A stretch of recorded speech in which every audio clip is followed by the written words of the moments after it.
Hello, this is New English File Intermediate. New English File Intermediate book is for first-year students in all faculties at Damascus University, except for the medical faculties. It is covered in 2 semesters. The first 4 units are covered in the first semester, and the next semester we have the rest of the 3 units.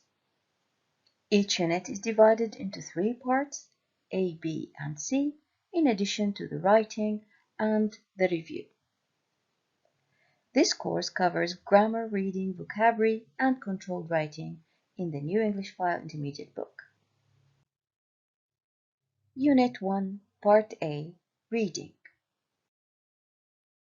Read the interviews with Alice and Jacqueline. Match the questions with the answers. From the rubric, we understand that what we have to do is match these answers from A to F to the questions from 1 to 6. When you have such a question, you read the questions first, all of them from 1 to 6, and then you start with A, match it to the answer, you go to B, match it to a question, you go to C, match it to the question, D, a question, etc., etc. I'll be doing the first one with you, and then I'll give you some time to think of the others. Once you are done, once you write down the answers on a piece of paper, please click and then check your answers. So, we talk to women around the world about their relationship with food. First question, is food a pleasure for you? 2, what do you normally eat in a typical day? 3, do you ever cook? 4, do you ever eat unhealthy food? How do you feel about it? 5, are you trying to cut down anything at the moment? 6, are people's diets in your country getting better or worse? Now let's move to the answers. I'll start with A and try to match it with the question that it answers. So the answer says, I think people are trying to improve their diets, but they are doing it the wrong way, by following diets like the Atkins diet. Personally, I don't think it's very healthy to cut out entire groups of food like carbohydrates. Now, after reading this, try to think, which question did we have to have this answer? Is it pleasure of food? Is it what kind of diet I go on a typical day? Is it asking me if I ever cook? Actually, no. Just move on and you will find that are people's diet in your country getting better or worse? And then the answer is, I think people are trying to improve their diets, etc., etc. So the answer to question 6 is paragraph A, or answer A. Go on, do the same as I did, answer the question, match those answers to the questions 1 to 5 now, because 6 is done. And once you're finished, click to check your answers. So, here are the answers. Alice, the answers to her questions are A6, B3, C4, D2, E5, and F1. Now, if you move forward to Jacqueline, you do the same, read the same questions, and match the answers from A to F to those questions. Once you are done, click to check your answers. Now read the interview again and answer the questions below. Write A for Alice, J for Jacqueline, or B for both. Who is the word that starts all the questions from 1 to 9? So I am asking about the subject. Who does all of these? Who often eats in restaurants? Is it Alice, Is it Jacqueline? Or is it both of them? Who eats quite a lot of sweet things? Who eats ready-prepared food? Who cooks big meals at home? Who enjoys eating? Who feels bad when she eats unhealthily? Who's trying to eat less of something? Who prefers having good food to having a lot of food? And who is negative about eating habits in her country? Write down your answers and then go back to the text and check if you got your answers right. Was it Alice? Was it Jacqueline? Or both of them? Then click and let's explain this type of questions. Now look at some sample answers. We're not going to answer all of them. We're just looking at these two. Who often eats in restaurants? Alice often eats in restaurants. Who eats quite a lot of sweets? Jacqueline eats quite a lot of sweet things. Notice that the question and the answer have a lot in common. The only difference is when we have a positive sentence, we have the subject. And when we ask about this subject, we delete the subject and we put who. Who is for people. And for things, we use what. So, study the elements of the sentences in the question and in the answer forms, what do you notice? Again, we just exchange the question word who with the subject. There is no change in the order of words in the question. It's always subject-verb. Notice, subject who, verb eats. Subject Alice eats is the verb. Now match the highlighted words or phrases in the text with those definitions. So from 1 to 10, we have definition of words. First, we look at the definition. See, what does it define? Does it define a verb, a noun, an adjective? What part of speech is the word in number 1? Let's try. To have, so it's a verb. Number 2, a sweet food, so it's a noun. Number 3, the quantity you eat, so it's a noun. And you go through the rest. Find out what part of speech. This limits your options. Go back to the text. Search for a verb that has the meaning of to have a meal in a restaurant, not at home. It's eat out. In the text, which noun means a sweet food made by bees? Bees are little insects that make what? They make honey. Number 3, which noun means the quantity, the amount of food you eat or the amount you eat of a kind of food during a meal? You'll find out that it's portions. Continue the rest and then click one by one to find out the answers. Pause the presentation for a while, go back to the text, find which words mean the definitions from 4 to 10, and then start clicking one by one.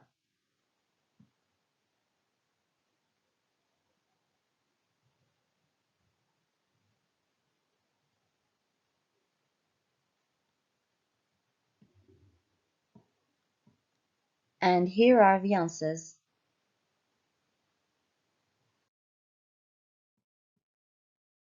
This is the beginning of the grammar section in this part.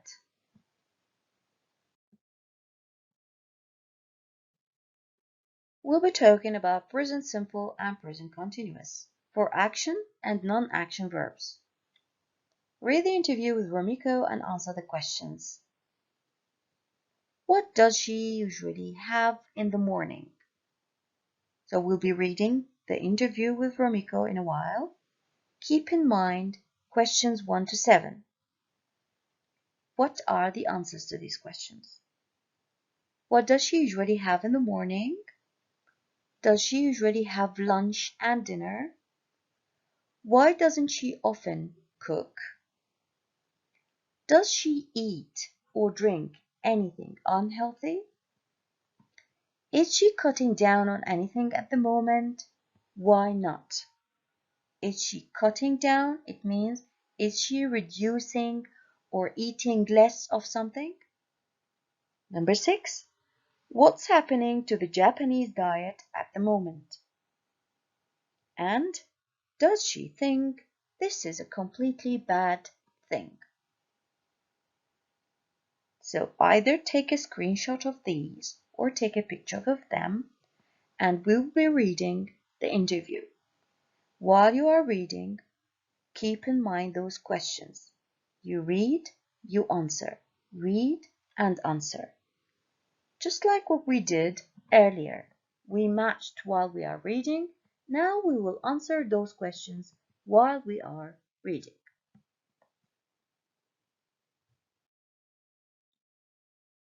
Here is the interview.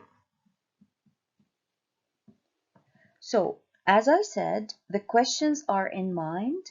Now you go through this. While you are reading, you need to answer.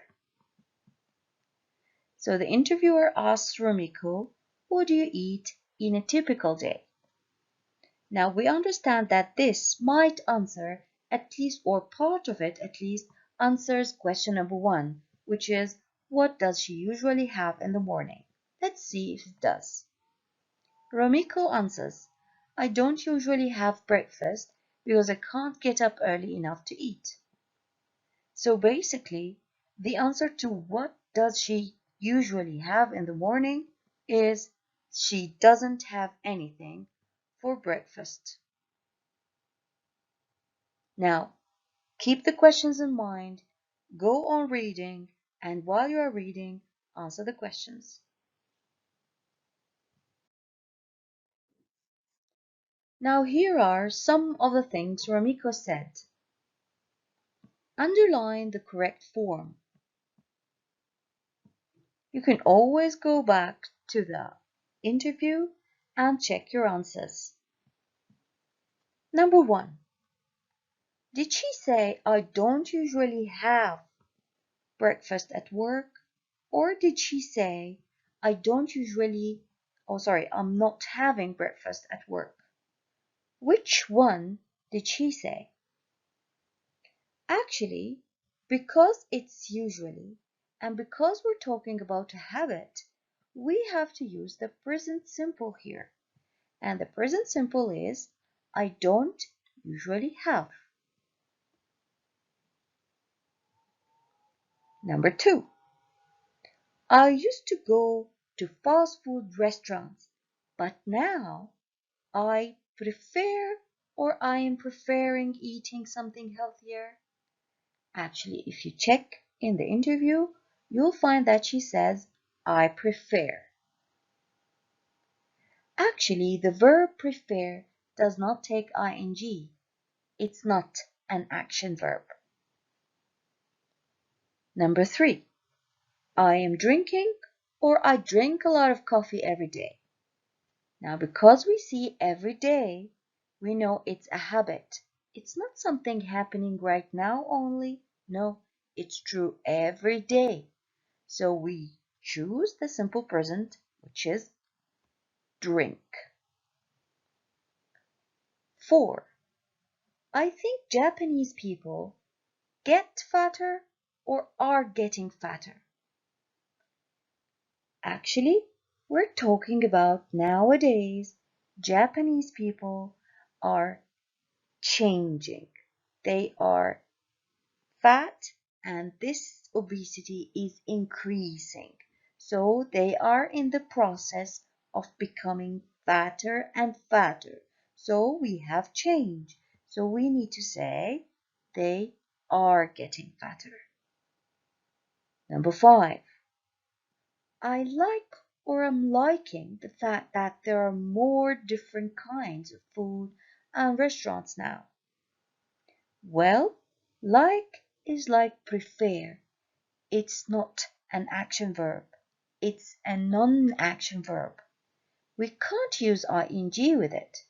We use it in the simple form. So, I like. Present simple and present continuous.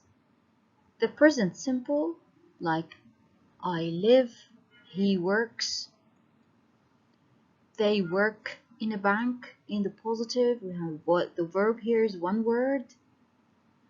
Where do they live? Question word, auxiliary verb, subject, and then the main verb. Do is the auxiliary suitable when you have you, we, they, I, but with he, she, it, we use does. Like here, he doesn't wear glasses. In the negative, we use doesn't because the subject is he and we put the zero form afterwards. She usually has cereal for breakfast.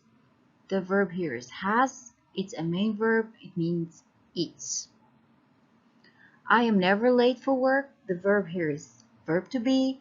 It can be the main and auxiliary at the same time with simple present tense.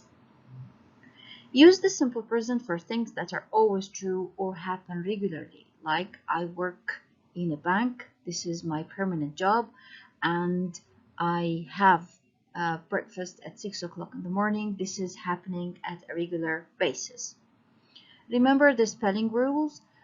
We put just S if we have he, she, it as the subject, with some changes when we have a verb like study ends with Y. If we have a verb that ends with Y, we change the Y into I, put ES, like studies here, it's DIES, and a verb ends with a consonant that sounds like ch, like watch, or sh, like whoosh, or j, like judge, or ja, we put es, so it becomes watches.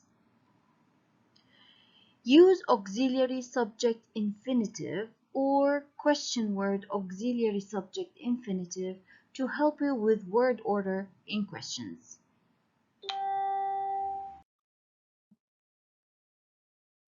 Now, how about the present continuous?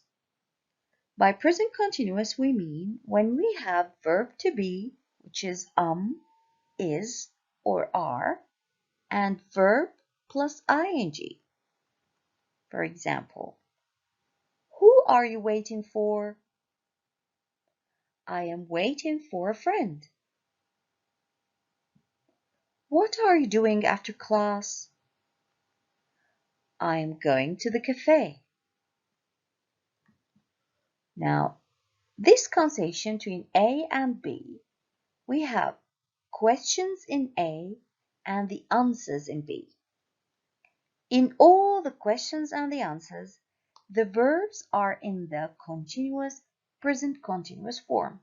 So the present continuous form, which is verb to be in the present form, which is are, or is, and verb with ing. In the question and in the answer, the verb is the same form. We only have different order of elements. So in the positive, subject, I, verb, am writing. In the question, as we said earlier, the form of the question is question word, auxiliary verb, subject, and here verb with ing. It's not an infinitive. We keep it as it is. It's verb with ing. Question word, auxiliary verb, subject, verb with ing. Question word, auxiliary verb, subject, verb with ing.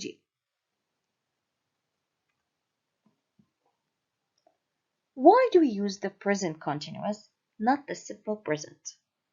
We use it for actions in progress, something that is happening at the moment, right now, Something is happening and is still happening.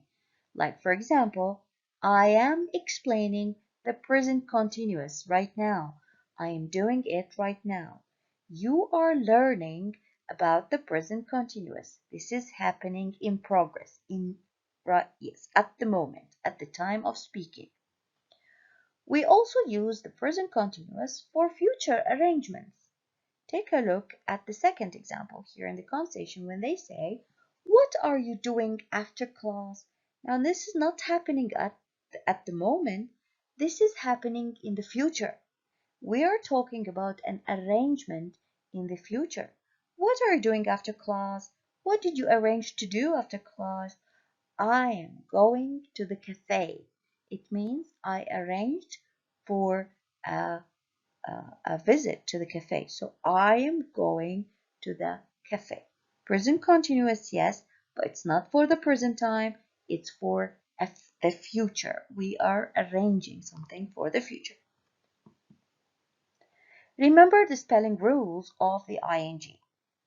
If the verb like live ends with E, we delete E, we add ing. If the verb ends with Y, just add ing. If we have a verb that consists of one syllable, like get, it consists of one syllable. It means there's only one vowel, which is E here. Get, one syllable. We look at the last two letters. It's vowel consonant, O-T, or E-T, E-T, vowel consonant. We double the consonant, which is T, and we add ing. Think of another one, like plan, for example. Plan is a verb with one consonant. Write it down.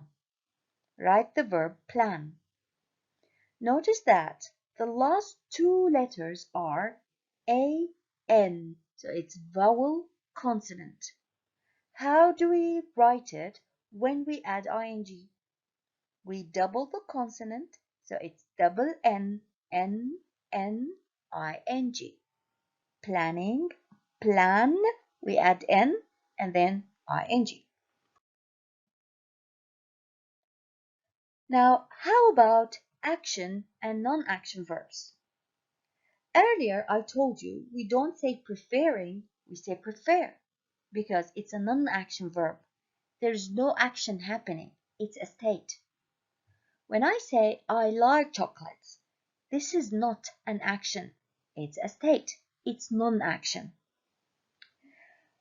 Take a look at this conversation. What are you cooking tonight? I'm making pasta. Great. I really like it. Now, in the first two examples, or the first two parts of this conversation, we had present continuous. The first one, in the question form, what are you cooking tonight? And we're asking about an arrangement in the future. And then the answer would be is I am making pasta, which is again an arrangement for the future. Cook is an action verb. Make is an action verb. In the answer, I really like pasta, the verb is like. It's not an action verb. I can't say liking, so I use it in the present simple. Verbs which describe actions like make and cook can be used in the present simple or in the present continuous, depending on what you want to say. So if you have to use the present continuous, you can. If you have to use the present simple, you can as well. However, verbs which describe states or feelings which are not actions, like, want, or verb to be, these verbs are not normally used in the present continuous. We use them in the present simple.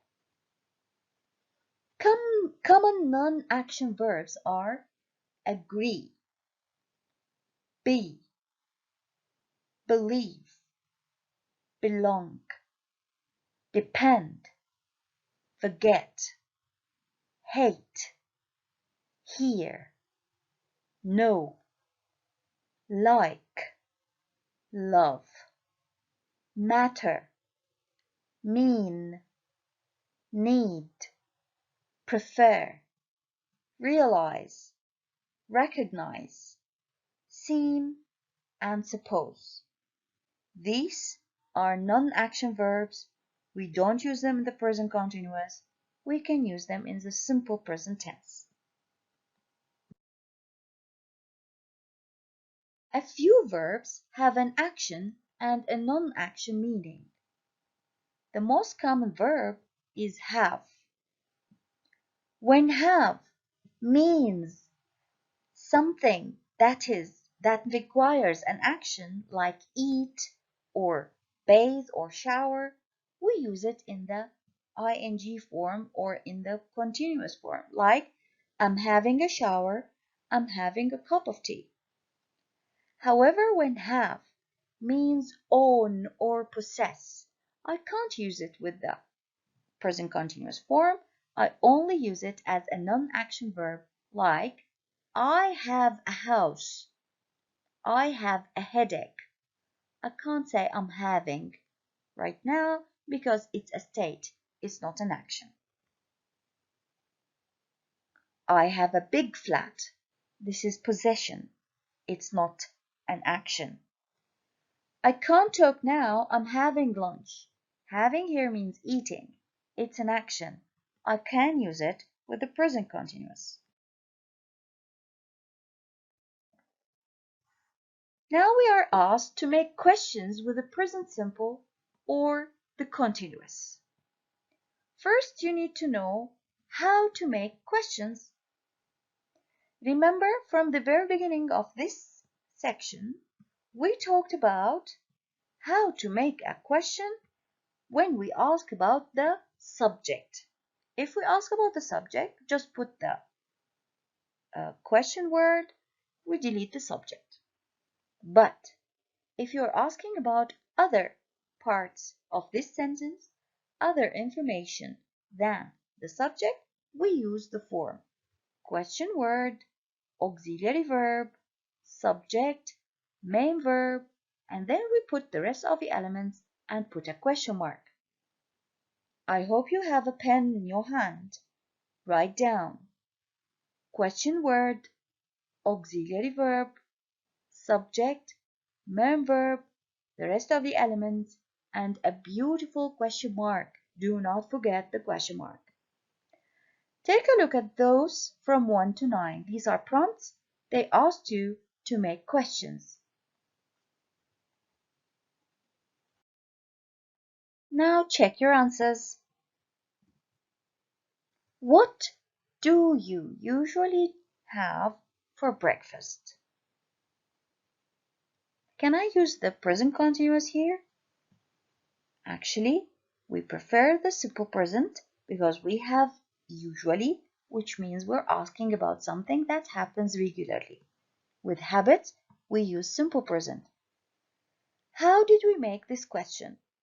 Question word, auxiliary verb, just do, subject, and the main verb. We put the frequency adverb before the main verb. How many cups of coffee? All of these words represent their question words. Auxiliary, subject, main verb, rest of the elements, and a question mark. How many cups of coffee do you drink a day? Where do you usually have lunch? How often do you eat out a week? Do you prefer eating at home or eating out? Do you need to buy any food today? Are you hungry? Do you want something to eat? Are you taking any vitamins or food supplements at the moment? Are you trying to eat healthily at the moment? Now complete the sentences with the present simple or continuous form of the verbs in brackets. Look at example number 1. She, I need to put go here, to the gym 3 times a week. First, we need to decide whether it's present simple or continuous. The key here is 3 times a week. So it's a regular action. We need simple present tense. She takes S in the simple present tense. So she goes to the gym 3 times a week. Number 2, he at home today. Today, it means only today. It's not always. So I can't use it as something that is true for a long time or for all the time, nor as a habit. It's only today. So it's an action that is happening right now. I use the present continuous tense. He is working. He's working. Number 3, it's a question. And we need to start with an auxiliary verb because it's a yes-no question. Usually means it's a habit. So we need to use the simple present tense. You takes the auxiliary do. So, do you usually? When we make a question, we said we use auxiliary subject and the zero form of the verb. So we use get up. Do you usually get up late? Now, please pause the presentation. Think of the rest of the exercises. Think of the rest from 4 to 10. Fill in the spaces. Decide if it's a habit or something that is happening right now or an arrangement for the future. If it's a habit or true for a long time, use simple present. If it is an arrangement for the future or it is something happening right now, we use present continuous. And then let's check. Here we go. They don't usually have. It's a habit. It's in the negative form. They takes do, so they don't have. What are you doing tonight? I'm asking about your arrangement for the future. Question word, what? Auxiliary, are. Subject, you. Main verb, doing. This is how we make a question. I love going out to restaurants. Now this is true for all the time, so I use simple present. And even if you want to use the present continuous, you can't, because love is a state verb. Number 7. I can't play tennis this weekend. I'm going to the mountains with my family. So this weekend I have another arrangement, which is going to the mountains. I use present continuous with arrangements. I takes am and verbal ing, going. I am going. She doesn't buy low-fat products very often. It's in the negative and the verb is buy. Often is an indication of a habit, so we use present simple. She doesn't buy low-fat products very often. Could you turn the music down, please? Right now, I'm trying to watch TV. I use present continuous. I feel guilty when I eat chocolate. This is a state. It's not an action. It's not an action verb. So I use the simple present, even if it's happening right now. With states, I use simple present. Now the third part of this part A is vocabulary. We're still talking about food and restaurants. Take a look at this example. Put 2 food words in each column. Beans, duck, lettuce, peaches, prawns, salmon, sausages, and strawberries. Now the categories we have are meat, fish or seafood, fruit, and vegetables. If you know the word already, put it in its right place. If you don't, check its meaning in a dictionary or on Google. Just search for it. Look for the image related to it and then put it in the right category. You will find that with the category of meat, we have duck and sausages. Duck is a bird whose meat can be eaten, and sausages, which is also a kind of meat. Salmon and prawns are types of fish or seafood. Peaches and strawberries are fruit. Vegetables, we have lettuce and we have beans. Now, food adjectives. We have fresh, frozen, homemade, low-fat, raw, spicy, sweet, and takeaway. We had some of these words in the reading text. Look at number 1. I love my mom's cooking. Homemade food is always the best. Homemade means it's made at home, not at the restaurant. We didn't buy it. It's the opposite of ready-made. Indian food like curry is very spicy. Spicy, it's like hot. Lots of spices in this food. Here the spice is curry. Sushi is made with raw fish. Raw, it means uncooked. They don't cook it.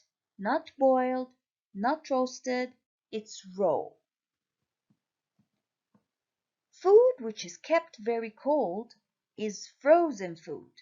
If you put it in the fridge or in the freezer, it becomes frozen food. Takeaway food is food you buy at a restaurant and take home to eat. So it's not made at home, it's made at a restaurant. You don't eat it at the restaurant, you take it away. It's a takeaway, it means you take it and you go home and then you eat it there. We call it takeaway food. People on diet try to eat low-fat food. So the food we eat when we are on diet is low-fat. It means it has a decreased amount of fat, less oil or less butter, less fat food. These eggs are fresh. I bought them today, so they are not old, they are fresh. This tea is very sweet. Why? Because you have put too much sugar in it. So if we put a lot of sugar in something, it becomes very sweet. Sweet means sugary. Now take a look at these two pictures. From 1 to 7 in the first one and from 8 to 10 in the next one. We have items and you need to match them to the words to the left. The words are knife, and its plural is knives, fork, desserts, spoon, plate, glass, main course, napkin, salt and pepper, and starters. Number 6 is a knife. We cut food with knife. Number 2 is fork. We eat spaghetti with fork. We eat some fruits if they are cut with a fork. Desserts. Desserts are like strawberries, like cream, like tiramisu. It's something sweet you eat after the main course. 7 is a spoon. We eat soup with a spoon. Number 1 is a plate. This is a plate. They put the food in the plate or on the plate. Number 3 is a glass for water, juice, or wine. Now the main course is number 9. Main course is like grilled steak. Well, grilled steak and chips. It's like salmon with boiled potatoes. So it's the main course. It's the main food you eat at, specifically at lunch maybe.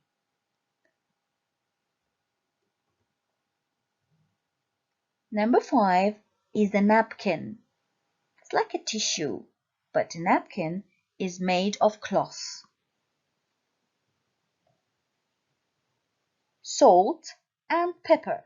Here are the salt and pepper to add flavor to your food. Number 8 are the starters. Before we start to eat, we have starters like prawn cocktail or onion soup.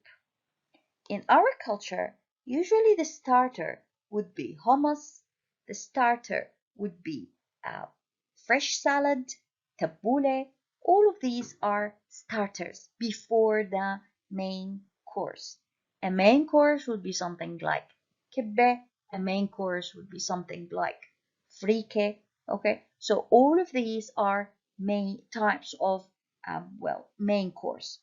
And then the dessert is something we eat afterwards, something sweet, like, as they said, tiramisu, something like a cake, something like knafe. All of these are types of desserts. Now match the words with the pictures. Look at the pictures first, and then match them to the words. Which one is boiled rice?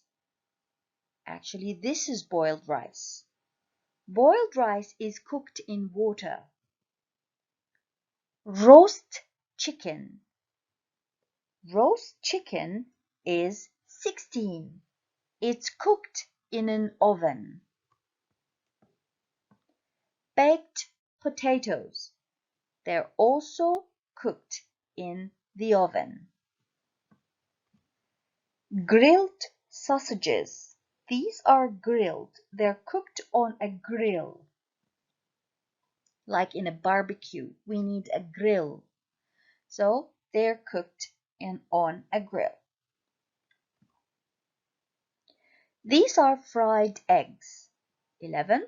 Fried eggs. We fry them with a small amount of oil or butter in a pan. This is a pan, and these are fried eggs. Steamed vegetables. We put them in a pot with holes on top of boiling water. They are not into the water, only the steam, the vapor that comes from the boiling water cooks those vegetables. So we call them steamed vegetables. They are cooked with steam. This is the end of Part A in Unit 1. Thank you.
Hello, this is the beginning of our third session.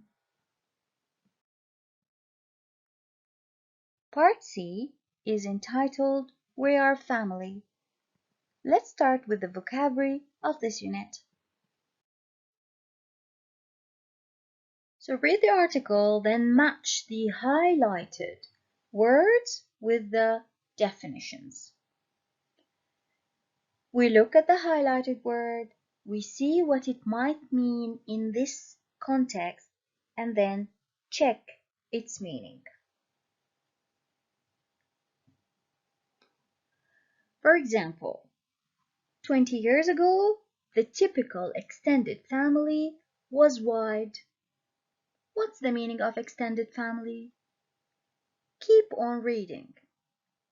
It here refers to the extended family. Consisted of 2 or 3 generations. So we're talking here about many people in the same family, including grandparents, maybe uncles, and some aunts as well. As opposed to the nuclear family, where we only have father, mother, and children. So we don't have grandparents in the nuclear family.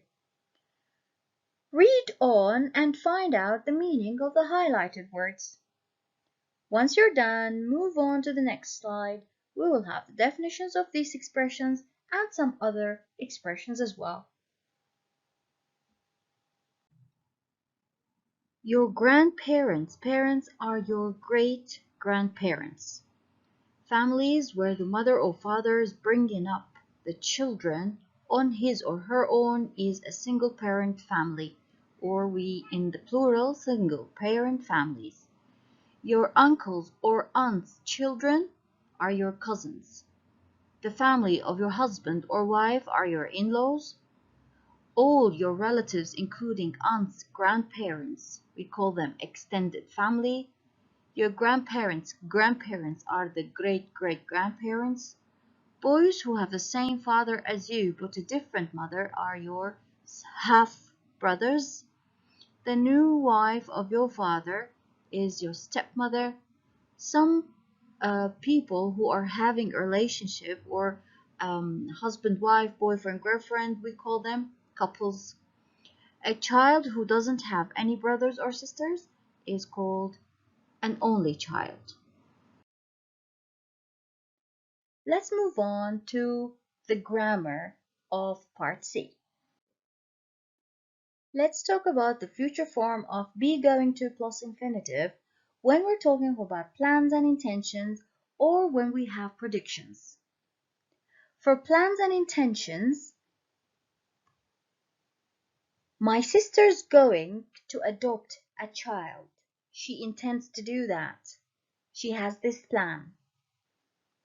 This is verb to be, which is, and going to adopt is an infinitive. Are you going to buy a new car? Is this your plan? And this is in the question form. Are you going to buy a new car? In the negative, I'm not going to go to New York next week. It's not my plan. As for predictions, there must be strong evidence that this thing is going to happen in order to use be going to for predictions. There must be strong evidence. There must be proof that this is going to happen. For example, I think they're going to win. How do you know? Well, they're playing very well, so there is evidence. It's going to rain. How do you know? Because the sky is very dark. Use going to, not will, when you have already decided to do something. With the verb go, you can leave out the infinitive. For example, instead of saying I'm going to go to New York, you can say I'm going to New York. I'm not going to New York, or I'm not going to go to New York, as we said. Now, future forms with be plus verb with ing. In other words, with the present continuous. We mentioned that earlier when we discussed present continuous. We said that we can use it for future arrangements. We are getting married in October. This is an arrangement. We planned and we started the procedures. They are meeting at 10. They called, they booked an appointment, and they have a meeting, so they are meeting at 10. This is future, but it's an arrangement. She's leaving on Friday. She arranged for that. You can usually use the present continuous or going to for future plans or arrangements. Going to shows that you have made a decision. You have a plan. Like, we're going to get married in the summer. You decided to do that. The present continuous emphasizes that you have made the arrangements. We're getting married on July the 12th. It means we have booked the church, we bought the dress, we invited people. All of these are arrangements. How about will and shall with the future forms? I'll have the steak. Now I decided. It's an instant decision. It's not a plan. I won't tell anybody where you are. Promise. I'll carry that bag for you. It's an offer. Shall I help you with your homework? That's another offer. Shall we eat out tonight? I suggest doing that. It's a suggestion. You will love the film. It's a prediction based on my feelings, not on evidence. Use will or won't for instant decisions, promises, offers, and suggestions. Use shall with I and we for offers and suggestions when they are questions. Use will or going to for predictions. Will when there is no evidence, going to when there is evidence. Now, how about the reading of part C? Read the questions and try to answer them while reading the text. Read them carefully. Go through the questions from 1 to 10. They all start with, who do you think? We're asking about people. Who do you think had a more eccentric hairstyle, strange hairstyle? Who do you think admired her sister? Who do you think didn't want to be with her sister?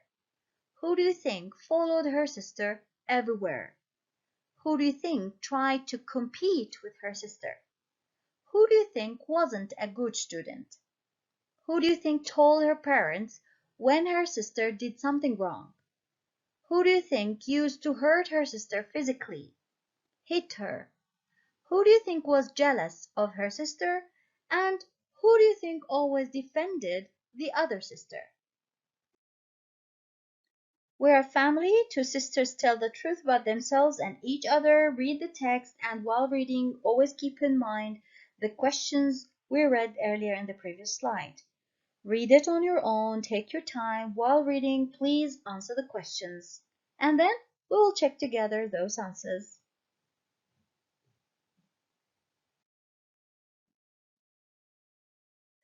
Also, while reading, pay attention to the underlined bold words here. What part of speech are they? What do they mean in context?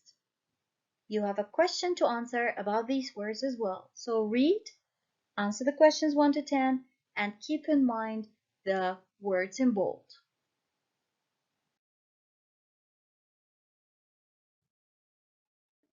Here as well, we have from 5 to 8 underlined bold words.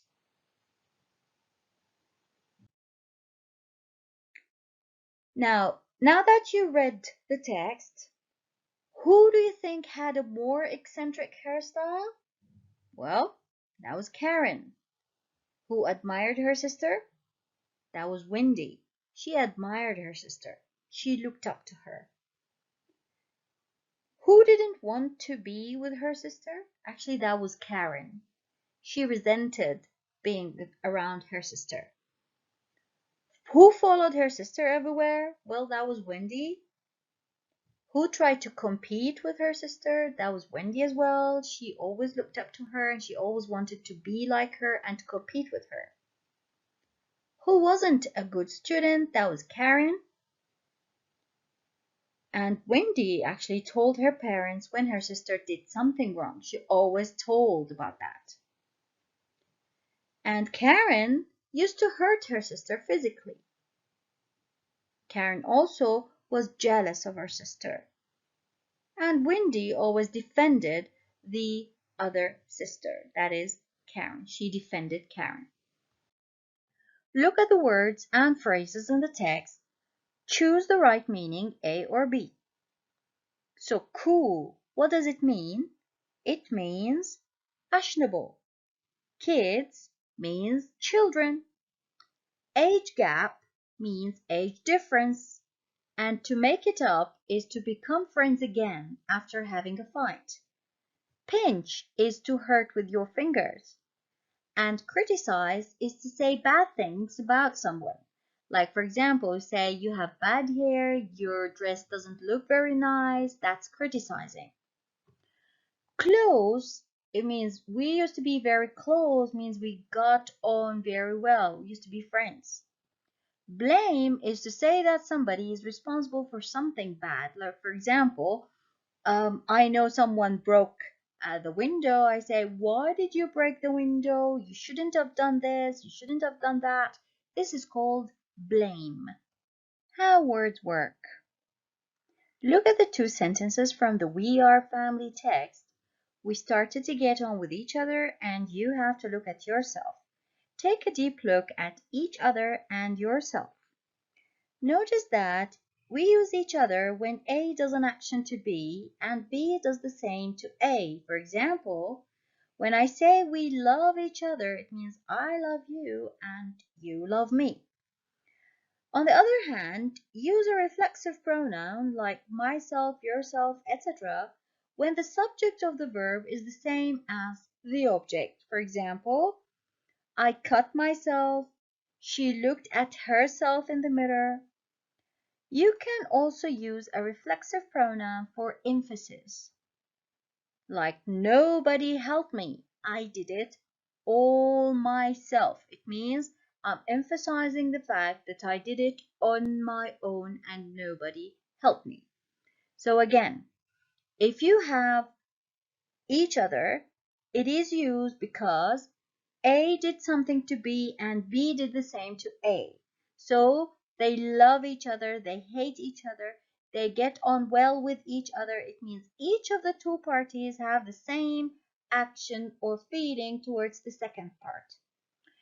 And as for the reflexive pronoun, we use it when the subject or the doer of the action is the same as the object, like I hurt myself, I am the subject and I am the object. And also we use it to emphasize that you did something on your own without the help of someone else. You say myself. I did it myself means I didn't ask for help from anybody. Having said so, complete the sentences with each other or a reflexive pronoun. For example, after the argument, they didn't speak to each other.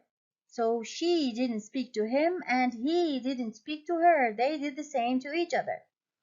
Number 2, the light is automatic. It turns itself on and off, which means without the help of anyone. Number 3, we built the house ourselves.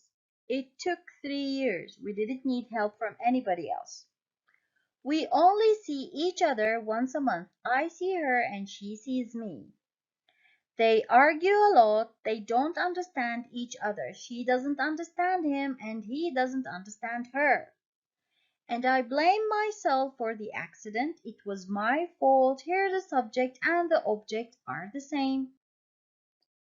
Part C, vocabulary.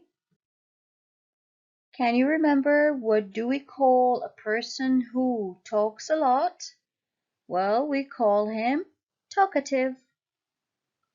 Can remember what do we call a person who doesn't talk very much? He's quiet.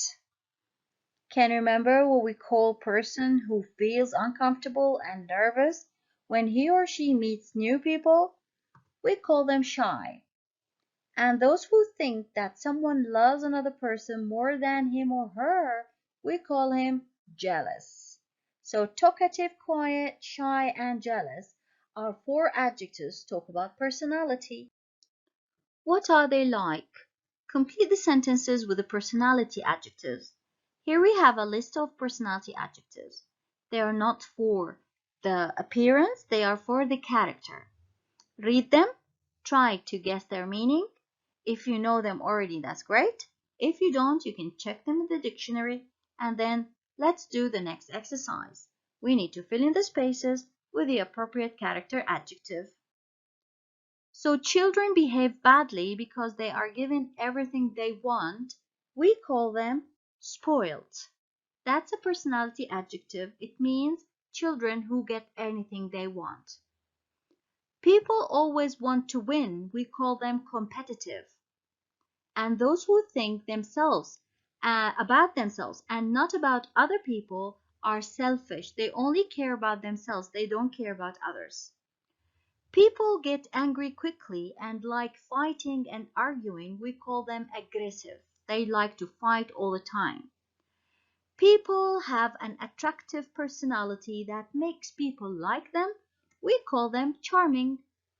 And those who have common sense and are practical, we call them sensible. They are logical people. They think before they act. And people who are friendly and enjoy being with other people, we call them sociable. And those who are good at influencing other people to do what they want, so if I make you do what I want, then I am called manipulative, and this is a negative adjective. People are happy 1 minute and sad the next, and are often bad-tempered, moody. People like doing things on their own without help, are independent. And people like giving orders to other people, bossy. People show that they love or like people very much, are affectionate. And people you can trust or depend on are reliable. People understand other people's feelings or are easily hurt or offended are sensitive. And people want to be successful in life, are ambitious. And people think that someone loves another person more than them is jealous. Now, opposite adjectives. Match the adjectives and their opposites. Read them, think, and find out. Then, let's check. So, clever is opposite to stupid. Generous, mean. Insecure, self-confident. 4. Lazy is the opposite of hardworking. Quiet is the opposite of talkative. And shy is the opposite of extrovert. Clever, stupid. Generous, mean. Insecure, self-confident. Lazy, hardworking. Quiet, talkative. Shy, extrovert. So we understand that extrovert is someone who's sociable. He's not shy. Now, negative with prefixes. Prefixes are like an, dis, in, im, and Which negative prefix do you use with these adjectives? Put them in the correct column. Read them if you know it. Write it if you don't, guess. And then let's check.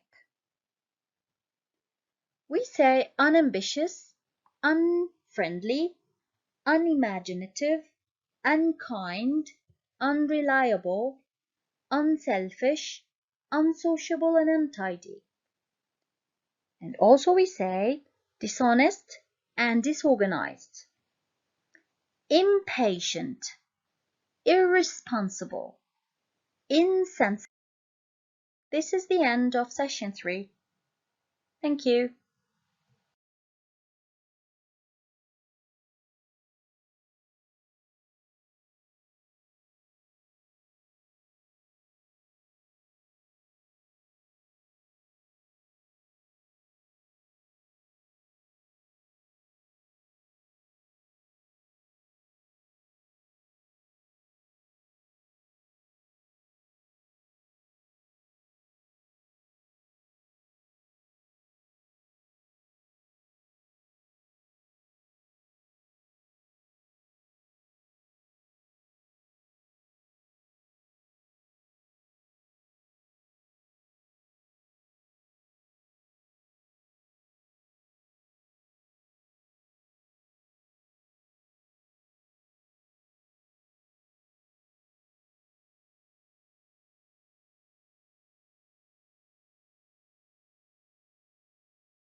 Welcome to session number 5. Unit 2, Part A, Vocabulary. We'll be dealing with vocabulary that has to do with money. Verbs, nouns, and adjectives. Look at the words in bold. Afford, blow, broke, credit card, earn, greedy, loan, mole, mortgage, and spend. Specify which ones you know. Specify what part of speech they are, and then match them with words from 1 to 10 or with definitions from 1 to 10. Take your time, do it on your own, and check with me. Number 1. To give or pay money for something is spend. Money that a person or a bank lends you, loan. To have enough money to buy something, afford. A shopping center, mall. Having no money, broke. When I say I am broke, it means I am penniless. I have no money. I need money. To get money by working, to earn. I work and I earn money. Wanting more money than you really need, this is greedy. It's an adjective and it's a negative adjective. It's not only for money, it's actually for anything. When someone wants something very much, even more than what he needs, they call them greedy. To spend a lot of money on something is blow, and it's an informal word. So, for example, he used to be rich, but he blew all his fortune. It means he spent all the money he had on things he doesn't need. Number 9. The money a bank lends you to buy a house is called a mortgage. So you go to the bank, you take money from the bank, it pays for the house you want to live in, and this money is called mortgage. Number 10, a small plastic card you use to buy things is called a credit card. Now let's move on to the next part.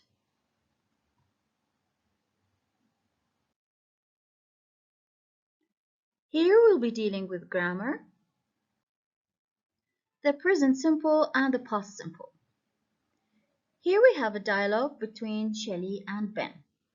Read the dialogue and underline 5 examples of the present perfect and 2 examples of the past simple. Then answer the 4 questions. Which form of the verb do we use for a completed action in the past? Which form of the verb we use for things which started in the past and are true now? Which form of the verb we use for recent actions when we don't say exactly when this action happened? And which form we use for recent actions when we say exactly when this action happened? Let's take a look. Shelley, is that a new camera? Ben, yes, I've just bought it. Now this is present perfect. We underlined it, we highlight it in yellow just to distinguish between the present perfect and the past simple in blue. Shelley, what's wrong with our old camera? Ben, it's old. Shelley, old? How long have we had it? A year? Ben, we've had it for at least 3 years. Shelley, 3 years? I'm sure we bought it last year. Look, we can't afford a new camera. Ben, why not? Shelley, have you seen this? Ben, what's this? Shelley, the gas bill. It arrived this morning, and we haven't paid the phone bill yet. Take it back to the shop and get your money back. Ben, I can't. Shelley, why not? Ben says, because I've already used it. Right. Now here we have a dilemma. Actually, it's a problem between Sherry and Ben. Well, apparently they have a money problem. They have many bills to pay, and Ben went and bought a camera that they don't need. That's why Shelly is angry. Now, if we take a look again at the conversation, we underlined some of the verbs. 5 of them are in the present perfect, 2 of them in the simple past. Let's take a look at them and see which one is a completed action in the past, which one talks about things which started in the past and are true until now, which ones are actually actions when we don't say exactly when something happens, and which ones are recent actions when we say exactly when. Now, a completed action in the past is called the past simple. When we have, for example, I am sure we bought it last year. It's a finished action at a specific time in the past. When I say it arrived this morning, this is something that happened and finished this morning. So it's a finished action in the past. We use the past simple, which is one word, which is the second form of the verb. Here we have arrived as a regular verb because it ends with ed, and bought as an irregular verb because it's the past of buy and we didn't add ed. We have another form of the verb. Now, which started in the past and are true now, we use actually for this the present perfect. We use the present perfect when we, for example, take a look at haven't paid the phone bill yet. It means until now we haven't paid the phone bill yet, and it is true until now. Again, we have had it for at least 3 years. Also, we've had it for at least 3 years. So we bought it 3 years ago and we still have it until now. So it is true until now. So we use the present perfect. An action that we don't exactly say when, we use the present perfect with it. For instance, I have already used it. Notice that I didn't mention when I said that, but there is a key here, which is already, which tells us that it happened sometime before now, but it's recent. Recent actions, when we say exactly when, we use the past simple, even if it's a recent action, but we mentioned when it happened, like in this morning, I arrived this morning, it's finished. We said when it happened, so I use the past simple. Now, this is just an introduction to the present simple and past simple. Let me just summarize and wrap it up here. When we have an action started in the past, continued until now, we use present perfect. When we have an action happened sometimes in the past, but we don't say when, we use present perfect as well. When we have an action that happened sometime before now and it's a recent action, and again we didn't mention when it happened, but we have already or yet, we use the present perfect as well.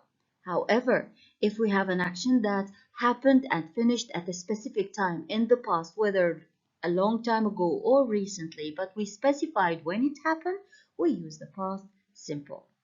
Let's move on. So let's take a look at the rules of present perfect and past simple one more time. Present perfect simple with have and has plus past participle, like worked or seen. We use has with he, she, and it, and we use have with the rest of the pronouns. Now, the past with past experience, we use the present perfect past experience, but we don't say when this past experience took place. For example, I have been to London, but I haven't been to Oxford. We don't mention when this happened or didn't happen. So it happened in the past, but it's unspecified. It is still important, but we don't specify when it actually happened. She has never met his ex-wife all her life. Never met his ex-wife. Have you ever lost your credit card? I'm asking you about your experience, and I didn't specify when this action happened. With recent past actions, for example, I've cut my finger. I've cut my finger. Now, it happened recently. That's why I'm telling you that I have cut my finger, and he has just arrived at the airport means just before now he has arrived at the airport. So with recent past actions we use the present perfect if we don't specify when this recent past action actually happened. With yet and already for emphasis we use the present perfect as well. For example, I have already done my homework. Can I watch TV? It means you asked me to do my homework. I did the homework just before now, and now I would like to watch TV. So it happened, and I want to emphasize completion of the action. Have you finished yet? Have you finished yet means again there's no specific time, and I'm specifying, or I'm trying to emphasize that you finished this action. My brother hasn't found a new job yet means until now my brother hasn't found a job, and again it's not mentioned when this action took place. Now all in all, notice that in all the examples mentioned there is no specific time unless we have something that shows us it's a recent action like just, already, and yet. Otherwise we don't have a specific time. That is why we use the present perfect. Let's move on.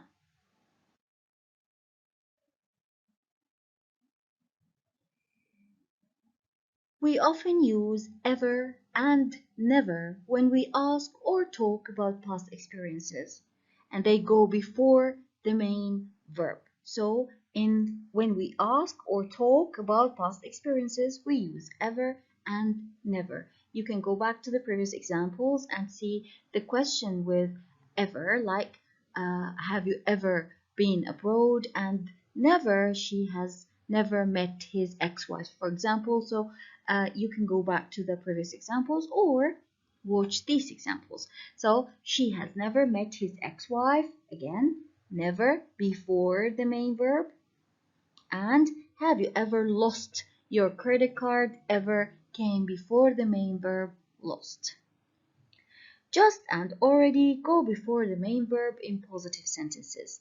Yet, on the other hand, goes at the end of a phrase in negative sentences and in questions, as in, I have already done my homework. Can I watch TV? And have you finished yet? Notice that yet came at the end of my question. Now, with unfinished states like non-action verbs, which start in the past and are still true now, we use the present perfect, like they have known each other for 10 years. Now, they specified non-action verbs because if we have this meaning, which is unfinished states, an unfinished action starts in the past and continues until now, here we have the option of having it in the present perfect or present perfect continuous, because it's an action and it can take place, take time, and continue. However, with states or non-action verbs, I can't use the ing. That is why there is one option here, which is the present perfect. So they have known each other for 10 years. Here, know is a state verb. So have known present perfect. It means 10 years ago they met and they have known each other since then until now for 10 years. Notice that for is the preposition used here, and it's followed by a duration of time which lasts 10 years here. So for is followed by duration of time. How long have they been married? Since 2004. So they have been married since 2004. They have been married since 2004. Since here is followed by a specific time, a specific date. So for is followed by duration, since is followed by a specific time. We use how long plus present perfect to ask about an unfinished period of time from the past until now. We use for with a period of time, for example, 2 weeks, 10 years, 5 minutes, 6 months. And we use since with a period of time? No, we use since with a point of time. Since with a point of time. So point of time like since 2004, since 1990, since 6 o'clock, since the morning, since I was a child. Notice that all of these examples, after since we have a point in time. Present perfect or past simple. I have been married twice. It means all my life until now. Did I mention when? No, so no specific time. I use I have been, present perfect. I went there in 1998 and 2002. Now I specified the occasions. I specified the times when I went to that place, so I use simple past. How long have you been married to Alan? It means you are married to Alan right now. And I didn't specify when this thing happened, so how long have you been married? Present perfect. How long were you married to Jake? I mean you are now not married anymore. So simple past. I have just bought a computer. I didn't specify when this action took place. I didn't say exactly when, so present perfect. But I bought it on Saturday. I said it happened on Saturday, so I used the simple past. Use the present perfect when there is a connection between the past and the present, as in, how long have you been married to Alan? Use the past simple to talk about finished actions in the past, like how long were you married to Jake, or I went there in 1998. And when the time is mentioned or understood, like I went there in 1998. We often use a past time expression. For example, January, last week, Saturday, last month, 2 years ago, with the past simple. Here is an activity. Take a look at these 4 sentences. Correct the mistakes in the highlighted phrases. Take some time, do it yourself. Now let's check. I've never saw. What's wrong here? Saw. Saw is the past simple form, and I want the past participle form. So I have never seen Star Wars. I have never seen. He left quite early, but he yet hasn't arrived. We agreed that yet is positioned at the end of a sentence, so he hasn't arrived yet. We don't see each other since we left school. Now this is an unfinished action. It is true until now, so I don't use simple past. I have to use the present perfect. We haven't seen each other. Have you ever wrote a poem? Now after have we need the past participle form of the verb write, which is written. So have you ever written a poem?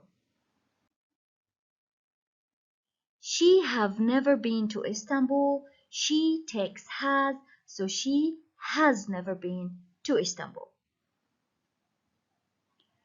I have lent him $50 last week. Now we have a specific time in the past, which is last week. I can't use the present perfect here. I have to use the simple past. So I lent him $50. We are lost. We already have been down this road twice. It's the position of already that is wrong here. We put already before the main verb here, so we have already been down this word twice. What year have you left school? We don't use the present perfect with specific time in the past. I'm asking about a specific time, so what year did you leave school? I don't see them often, but I have known them since 10 years. Again, since 10 years. This is wrong.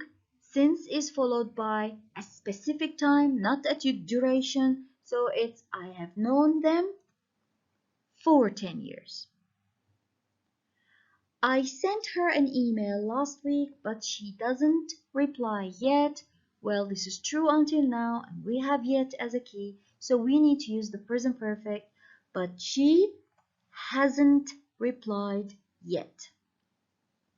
They live in that house since 1980. We use present perfect here with since, so they have lived in that house since 1980. Complete the dialogue with the past simple or present perfect. For example, I have already seen that film twice.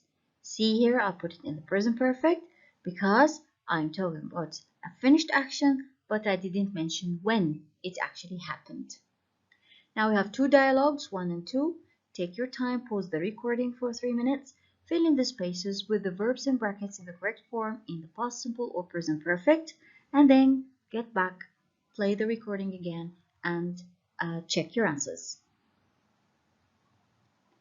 So how long have you been at university? Because this person is still at university. I started 2 years ago because it's a finished action. 2 years ago is the key here. I use simple past. I lived with them and I moved into a student hostel because we have a specific time. It was last September.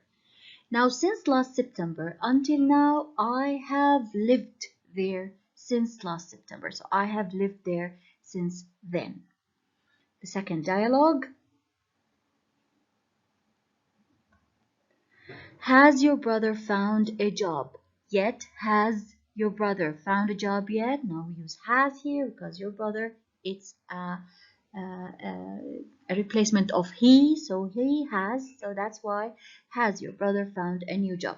Now yes, he has just started work in a hotel. He's just started work in a hotel. Have you ever been to Nobu, that new Japanese restaurant? I'm asking about your experience. I didn't specify when. Now the answer is in the simple past because we went there on a specific occasion, which was my birthday. Now on that day, which is my birthday, when we went to the restaurant, the food was fantastic, but it cost a fortune. Notice that cost here is simple past because cost is an irregular verb. The three forms of the verb, the zero form, the simple past, and the past participle are the same. It's cost, cost, cost. Here it is simple past. So the food was fantastic, but it cost a fortune. Part A, reading. We always read for a purpose. Before you go to the text, before you start the reading, you always have to start with reading the questions that you need to answer when you read. That gives purpose for your reading. We are reading to answer the questions, to find out the meaning of highlighted words, to fill in the spaces, to match headings. We always read for a purpose. Now read the article and answer those questions. The questions are: what was Heidelman's job? What possessions does she have now? How did the experiment start? Where has she lived since the experiment started? Does she still work? What does she do when she needs something? What's she trying to show with her experiment? And what did she do with the money she earned from her book?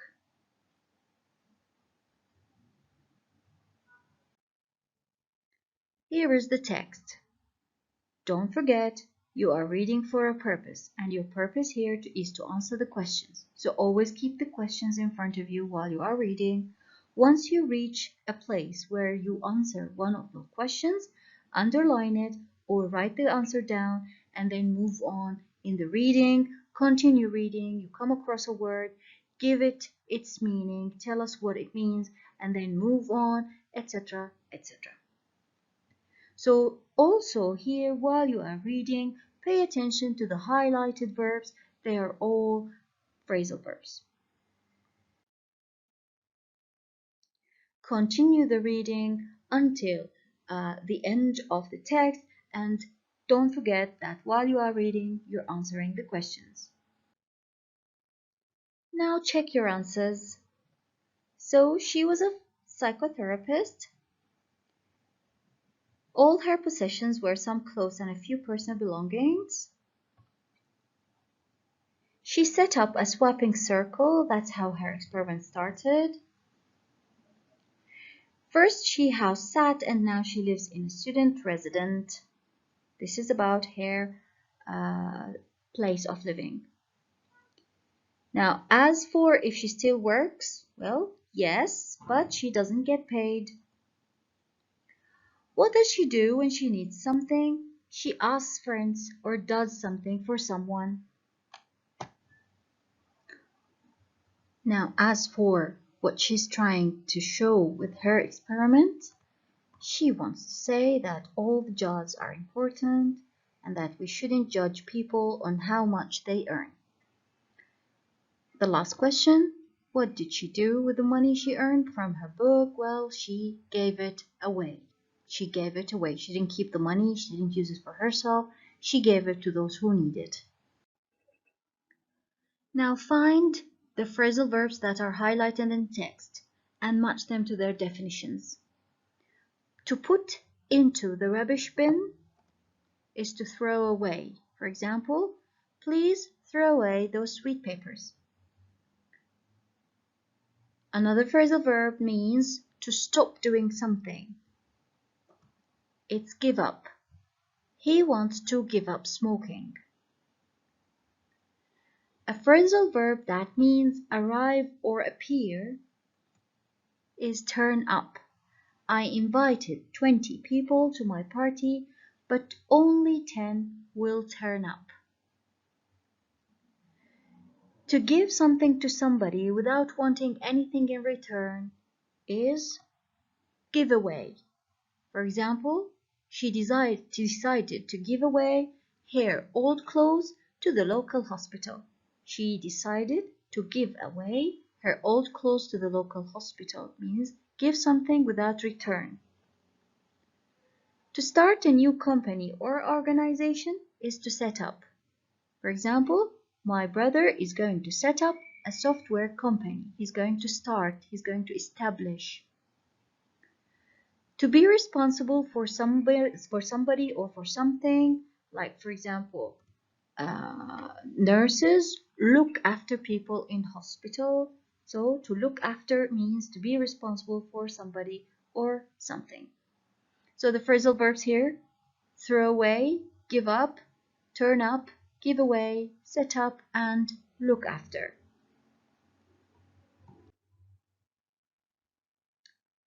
Now let's move to the vocabulary of Part A in Unit 2.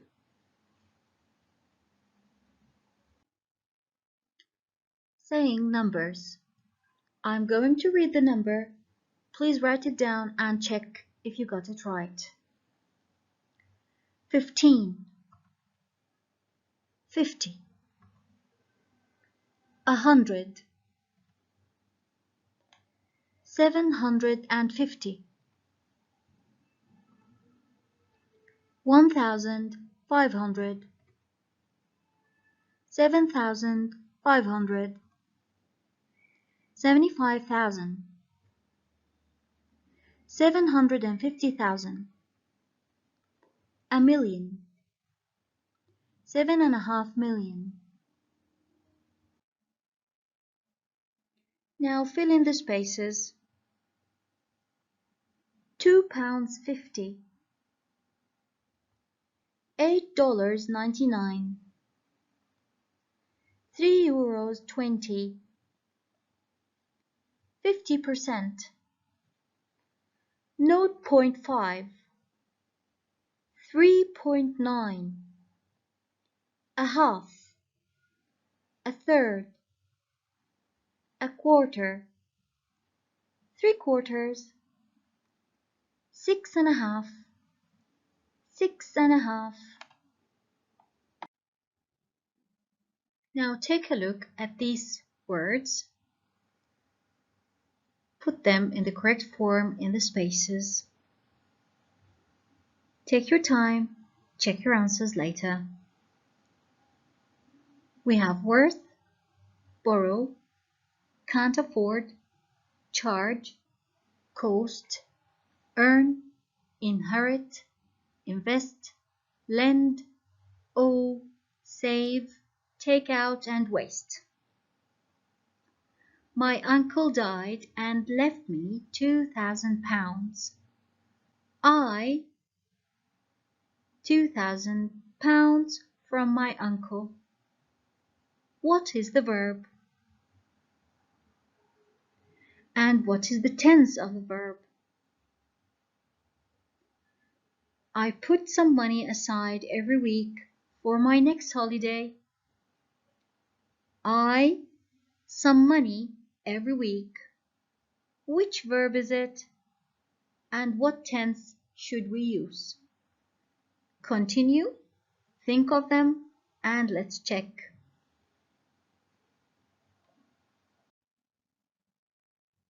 My uncle died and left me £2,000. This means I inherited £2,000 from my uncle. You inherit something when somebody dies and leaves you that thing.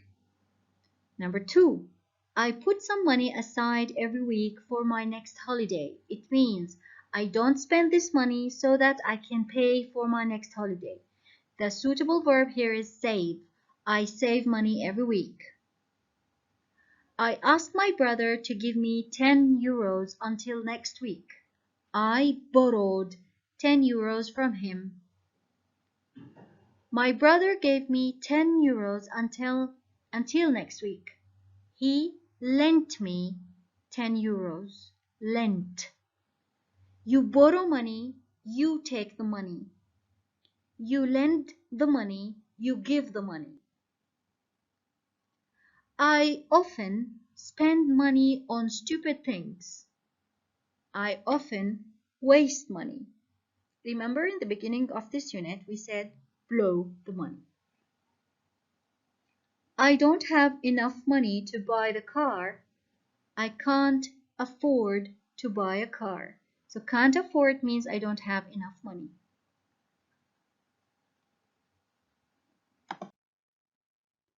Now read those as well from 7 to 13. Fill in the spaces with the correct form of the verb. And then let's check. I had to pay the mechanic £100 to repair my car. The mechanic charged me £100. To charge someone is to ask them to give you the money because you gave them a service. You provided a service to them.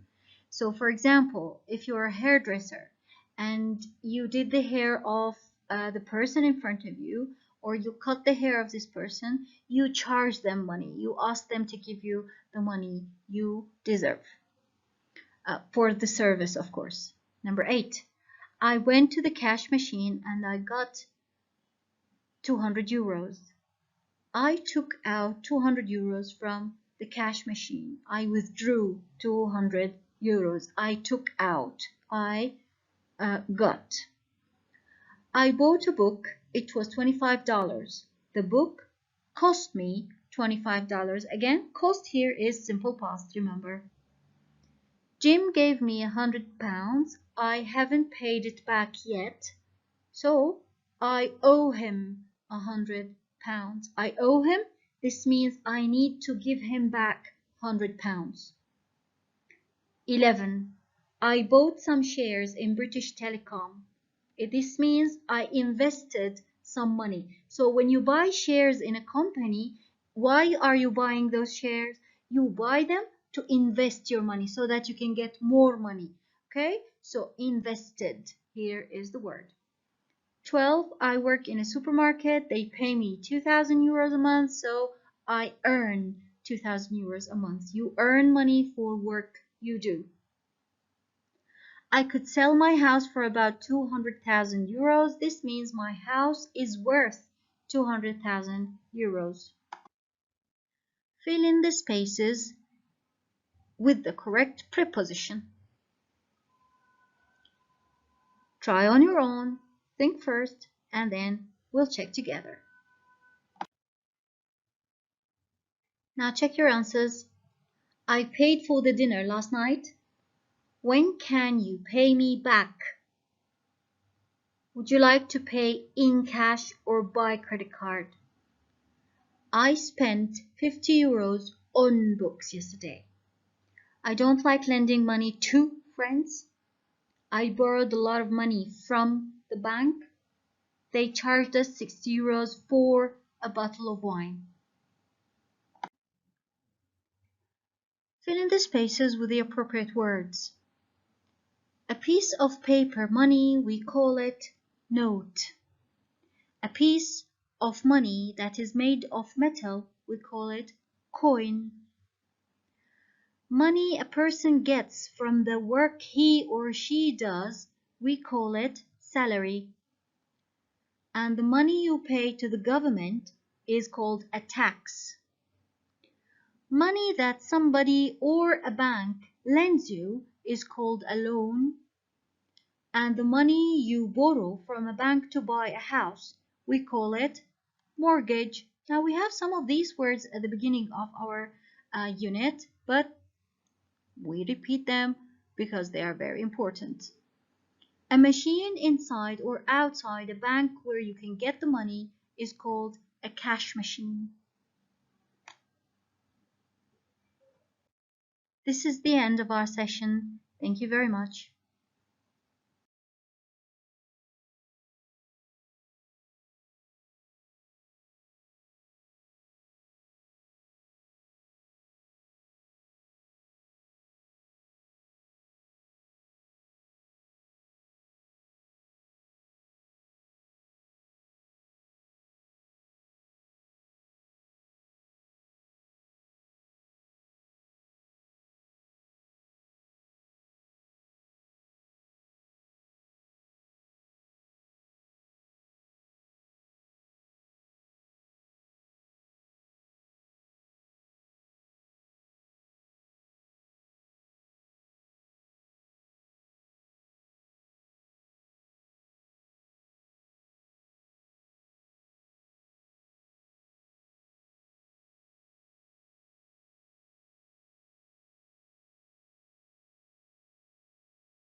English File Intermediate Session 10.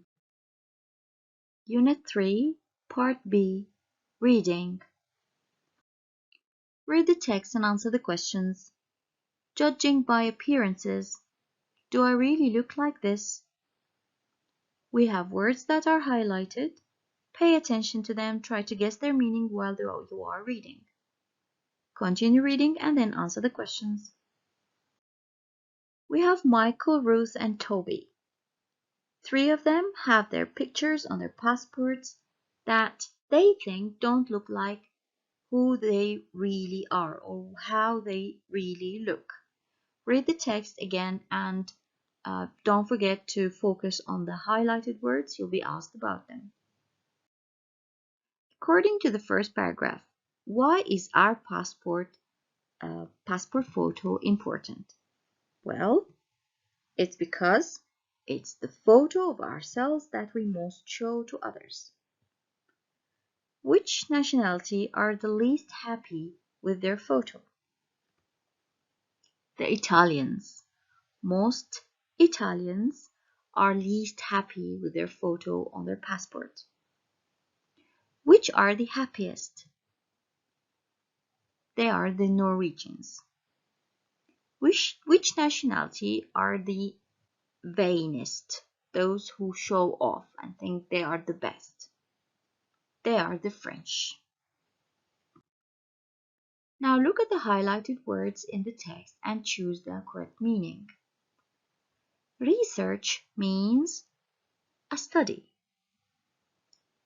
Embarrassed is feeling uncomfortable. Celebrities, famous people. Proud, feeling pleased with yourself. You are proud of yourself, it means you are pleased with yourself. Hideous, very ugly. Bald, without hair. Wig, it's false hair or artificial hair. How words work. Look at 2 sentences from the text. Once I had a passport photo where I looked really hideous. I looked like an elegant film director. You can use the verbs look and look like to talk about a person's appearance, how they look. Use look plus adjective or an age. Use look like plus noun or pronoun. So look with an adjective, look like with a noun or pronoun. Now complete the sentences with look or look like in the correct form. This photo doesn't look like you at all. When was it taken? Notice that after look like, we need what? We need a noun or a pronoun, and here we have a pronoun, which is you. You look very young. Look, adjective. Your brother looks like a rugby player. Look like noun. You look tired. Look, adjective. Again, look like is followed by a noun or a pronoun. So look like you looks like a rugby player. But look is followed by an adjective. Look young and look tired. Unit 3, Part B, Vocabulary. Describing people. First, age. Complete the phrases with mid, about, early, late, and 40s. Read and fill in the spaces. He's about 20. 19, 20, or 21. I'm guessing it's around 20. He's in his 40s. Between 41 and 49, he is in his 40s. She's in her mid-30s. Between 34 and 36, this is mid-30s. She's in her late 60s. Between 67 and 69, that's late 60s. He's in his early 70s.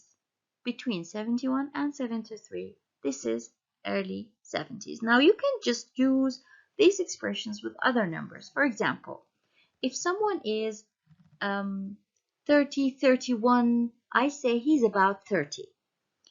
If someone is between between 30 and 39, he's in his 30s.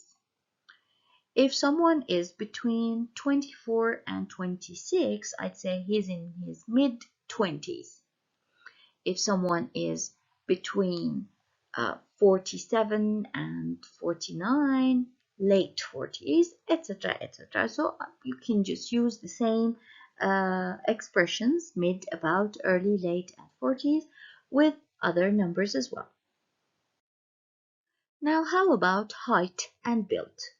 Match the sentences and pictures A to C. Look at the pictures from A to C and match them with the sentences. Which one is tall and slim? It's A. He is tall and slim. Slim, it means he's not fat. It's the opposite of fat. C is short and a bit overweight. We usually say overweight. We avoid saying fat because it's so straightforward. We use a mild word. We use a more polite way of saying someone is fat. We say overweight. So he's short and a bit overweight. B, he's medium height and well built. Thin and slim are both the opposite of fat, but slim means thin in an attractive way.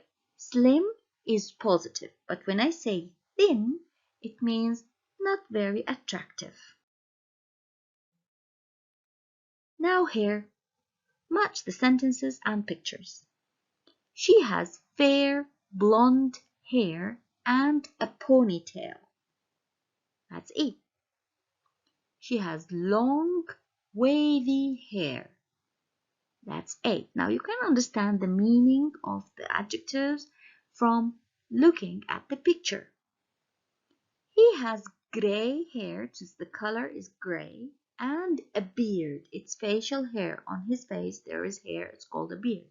Which picture is this? This is G. She has short brown curly hair.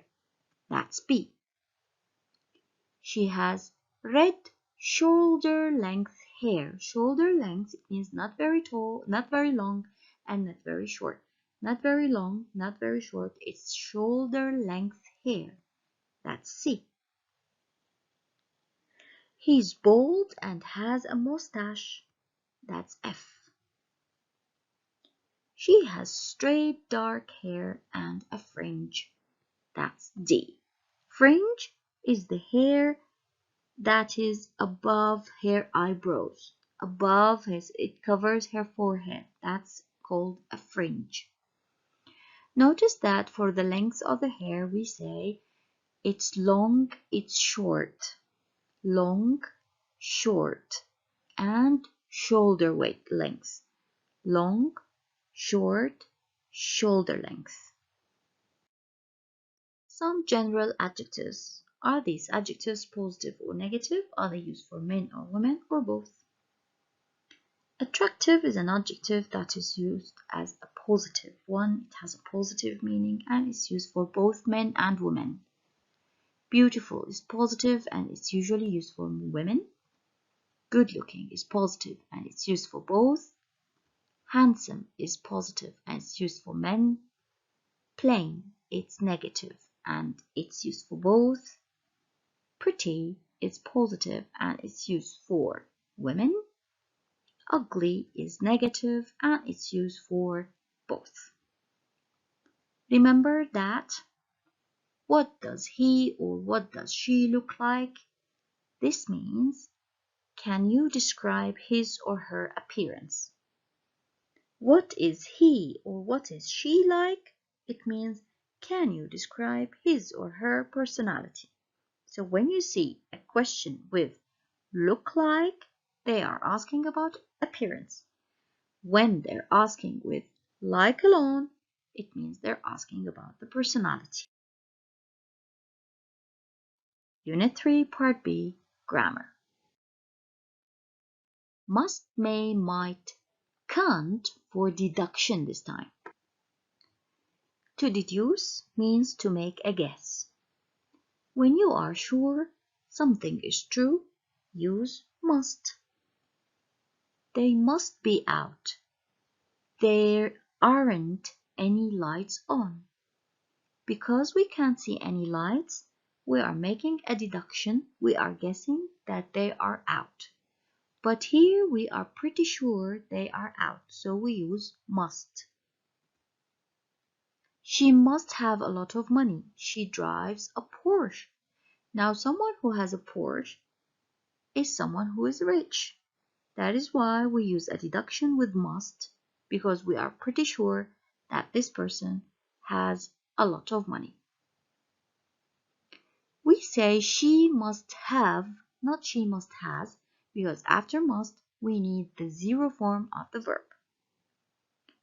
When you think something is possibly true, use may or might for deduction. His phone's switched off. He might be on the plane now. His phone is switched off. He might be on the plane now. I'm not sure, but he might be on the plane. I'm just guessing. She might not like that skirt. It's not her style. Not sure, just guessing here. She's not at home. She may be working. I'm not sure where she is, but possibly she's working. He hasn't written. He may not have my address. He hasn't written. He may not have my address. He hasn't written apparently a letter. Maybe one of the reasons can be, or possibly, that he doesn't have my address. When you are sure something is impossible or not true, use can't. He can't be ill. I'm sure he's not ill. They can't be Italian. I'm sure they're not Italian. We often use must, may, might, and can't in order to say how sure or certain we are about something based on the information we have. So for deduction, we use, again, I repeat them, must, may, might, and can't. In this context, the context of deduction, the opposite of must is can't. The opposite of must is can't. We don't say mustn't, we can only say can't when we believe something is impossible or not true. Now match sentences 1 to 10 to sentences in A to J. Take some time, read both columns, and then start matching. He must be over 70. He retired 10 years ago. I am sure he's over 70. He can't be at university. He's only 16. I am sure he is not at university. He may not remember me. He hasn't seen me for ages. I think he won't remember me. He might like this book. He's interested in history, I guess. He must be very shy. He never opens his mouth. He can't be serious. He must be joking. He may be in bed already. He gets up very early. Just a deduction, I'm not sure. He might not be at home yet. He sometimes works late. He must have a computer. He sometimes sends me emails. He can't be a good footballer. He's not fit enough. Now complete the sentences from 1 to 8 with might or may, with or without must or can't. Take your time, fill in the spaces, and then let's check together. This sauce is really spicy. It must have chili in it. What music is this? I'm not sure, but it might be Mozart. She looks very young. She can't be more than 16. I'm not sure why she hasn't phoned. She might not have my new number.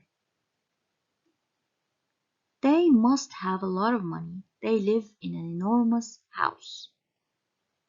She can't be away. His car's outside his house. I can't be a size 44. I'm usually 40 or 42. It must be true. I saw it on the news. This is the end of session 10. Thank you.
New English File Intermediate Session 12. Unit 3. Writing. An informal letter. Read the letter, then order the following from 1 to 7. Dear Stephanie and David, sorry for not writing earlier, but I've been incredibly busy since I got back. What's this? Here she's apologizing for not writing before. I am writing to thank you for letting me stay with you in August.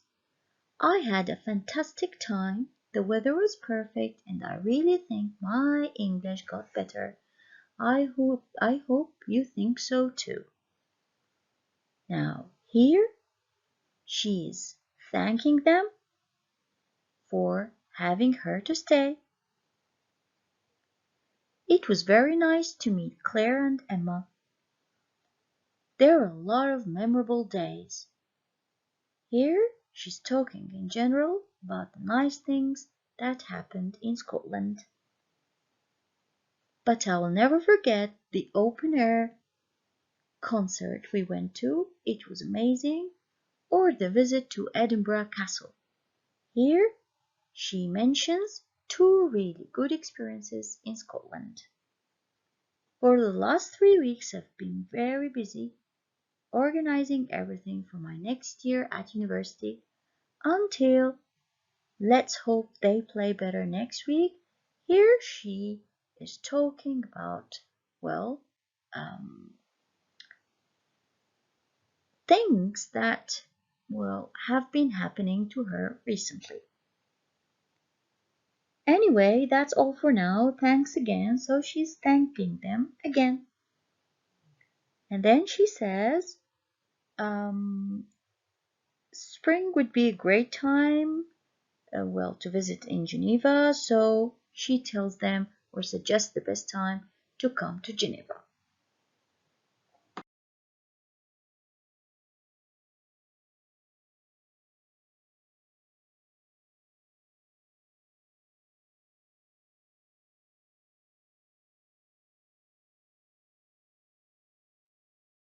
Now find and correct 5 punctuation mistakes in the second paragraph. I am needs an apostrophe. August must be capital letter and it's followed by a full stop. English is capital letter. I is capital letter. Now useful language for informal letters or informal emails. For beginnings, we use dear plus name like, dear Jim, dear Jenny. In emails, we say dear or we say hi. And then we say sorry for not writing earlier, but, and then you continue, thank you or thanks. It was great to hear from you. For endings, that's all for now. Hope to hear from you soon. Looking forward to hearing from you. Give my regards or give my love to. Best wishes. Love. P.S., which means postscript or a note I forgot to mention earlier. I enclose a photo of the 3 of us, for example. And in the email I say I attach. In a letter we say enclose. In the email we say I attach. Unit 3, Review. What do you remember? Complete the second sentence with 2 words so that it means the same as the first one. Contracted forms like isn't count as 1 word. Let's start. I really think it's important for you to learn to drive. You really must learn to drive. Why don't you join a tennis club? It would be good for you. I think you should join a tennis club. I'm sure she's not American. She hasn't got an American accent. She can't be American. I can't go out tonight. I won't be able to go out tonight. It's prohibited to take photos here. You mustn't or you can't take photos. I'm not sure if she will like her present. She might not like her present. Wearing a uniform is not obligatory. You don't have to wear a uniform. The lights are on, so I'm sure he's at home. The lights are on. She must be at home. I think perhaps this is their house. This might be their house. Paying in advance is obligatory at this school. You have to pay in advance. Drinking a lot of coffee isn't a good idea. You shouldn't drink a lot of coffee. Here are some vocabulary activities. Complete the description. My cousin Anne is very attractive. She's in her mid-20s, 24 or 25, I think. She's blonde with shoulder-length hair. It's completely straight, not curly at all. Her fringe is very long and gets in her eyes. She's very short-sighted, but she wears contact lenses. Complete with an adjective from the bold verb. Are you interested in sport? I was very depressed when I failed the exam. This book's really boring. I can't finish it. I completely forgot his name. It was so embarrassing. I felt very frustrated because I just couldn't do it. Complete with one word. Please switch off your mobile. You can't use it here. I'm afraid John's out. Can you call back later? I can't believe it. He hung up in the middle of our conversation. She looks like her mother. They both have big eyes. He's in his late 40s. Now read the text. Focus on the highlighted words. Can you guess the meaning of the highlighted words? She burst into tears because she was having problems means she suddenly started crying. I tried to be sympathetic. It means I tried to be understanding other people's feelings. I tried to look like someone who's understanding. I couldn't stand the noise any longer. It means I couldn't tolerate or stand the noise.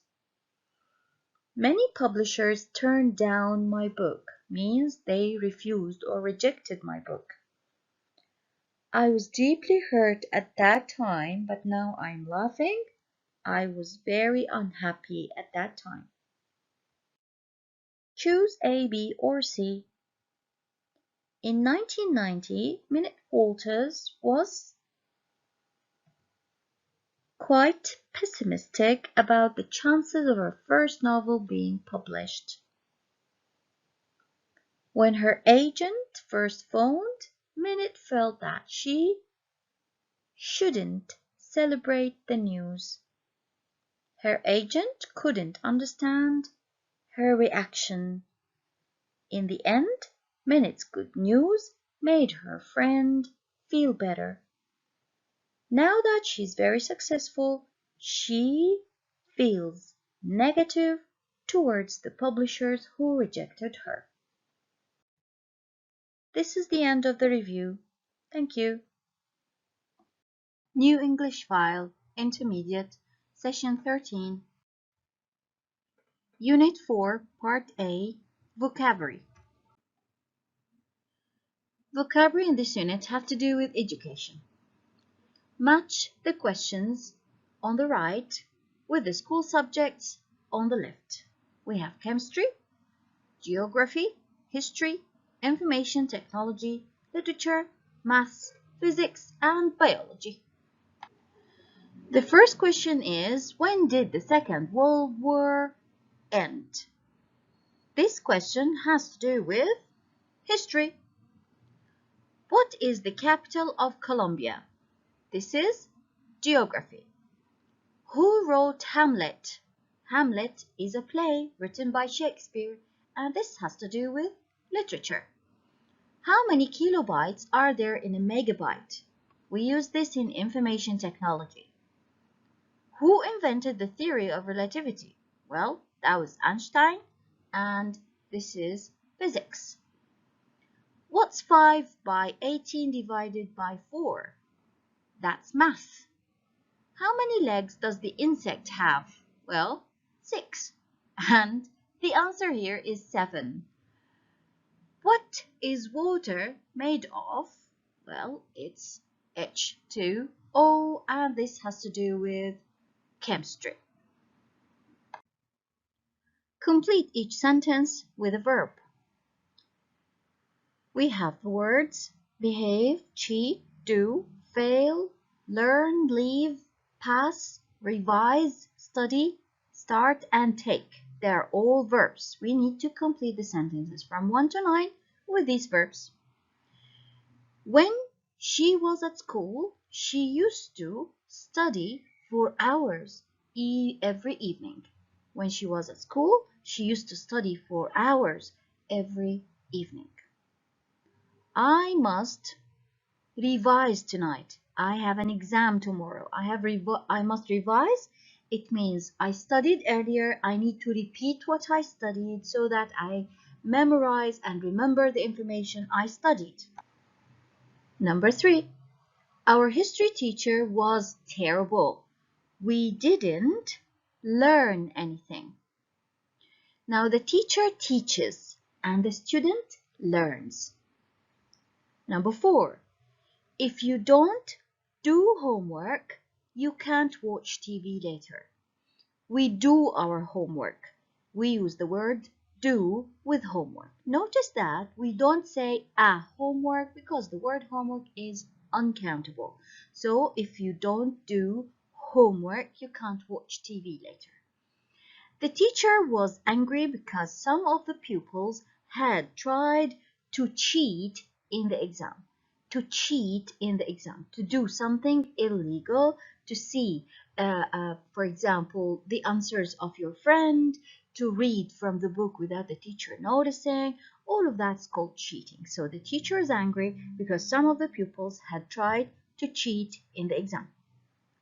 Number 6.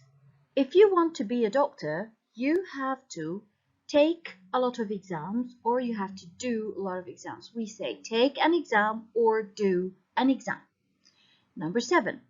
In the UK, children start school when they are 4 and can't leave before they are 16. So going to school is obligatory. You have to go to school as a child when you're 4, and you have to continue being at school until you are 16. You cannot leave before 16. So let me repeat number 7. In the UK, children start school when they are 4 and can't leave before they are 16. Number 8, I hope I'm going to pass my exams. When you get the mark required to go to an upper level, we call it pass the exam. My parents will be furious or angry if I fail. Pass and fail, opposites. Number 9, he was a rebel at school. He used to behave very badly. Now, a rebel is someone who behaves badly, who behaves against the rules of a certain place. So these were verbs that have to do with education. Let's move on. Now, places and people. Read the sentences. These are definitions actually for certain words that have to do with places and people related to school and education. Try to guess these words and then check with me. A school paid for by the government. You don't pay money, the government pays the money, which gives free education. This is called a state school. A non-government school. Somebody owns the school. It's not the government. where you have to pay, this is called private school. And a school for very young children, for example, 3 years old, is a nursery school. And a school for children, for example, 4 to 11, is primary school. And a school for older children is called secondary school. Finally, the school where pupils live, eat, and sleep is called a boarding school. Let's continue guessing the words. Read the sentences and guess who or what are we talking about. A school where teachers are often priests or nuns is called a religious school. And the boss of a school is called the head teacher. A senior university teacher, a teacher at university, and he's been teaching at university for a long time. That's why we say a senior university teacher. We call him a professor. And a person who's studying at a college or university is a student. But a child who is at school is a pupil. So the difference between student and pupil is age of the student and the place where he's studying. So if this person is studying at college or university, you call him a student like you, and a child who is at school is called a pupil. A person who has finished university and has a degree, for example, a degree in economics, is called a graduate. Match the sentences and pictures. Number 1. We have to wear a horrible uniform. Uniform. B. It's type of clothes all students wear when they go to school. The discipline here is very strict. This is A. When somebody does something wrong, the way we treat this person, the way we deal with this person, and how we handle this thing that was done wrong is called discipline. My timetable is very strict this term, or my timetable's terrible this term. Timetable means schedule, like in E. For example, I have maths on Saturday, physics on Sunday, etc., etc. Number 4, I love maths. It's my favorite subject. This is C. Number 5, look, the exam results are on the notice board. This is D. This is D. Remember that exam results can be given as marks, such as out of 100 or out of 10, or it could be given as grades, like A, B, C, or F for fail. Unit 4, Part A, Reading. Read the text and put the phrases A to H in the correct places. I'll be doing the first one with you, and then I'll leave the rest for you. Read, fill in the spaces, and check the meaning of the highlighted words. My first lesson is French. I am in a class of 13-year-olds. Outside the classroom, some girls start interrogating me, which means asking me. Now, in number 1, we need a question, which is F. Are you really in our class? How old are you? How old do you think I am? I reply, well, you're not 13. First, we have a listening test, which I find difficult. I get 14 out of 20. Not bad. Then we make revision lists on the computer, and we fill in the space with D. When I was the same age as these children, I had never used a computer. Now, every pupil has one. Okay, so now we found out that interrogating means asked or asking, and we filled in the spaces in 1 and 2. Complete the text, please. Fill in the spaces and find out the meaning of the words.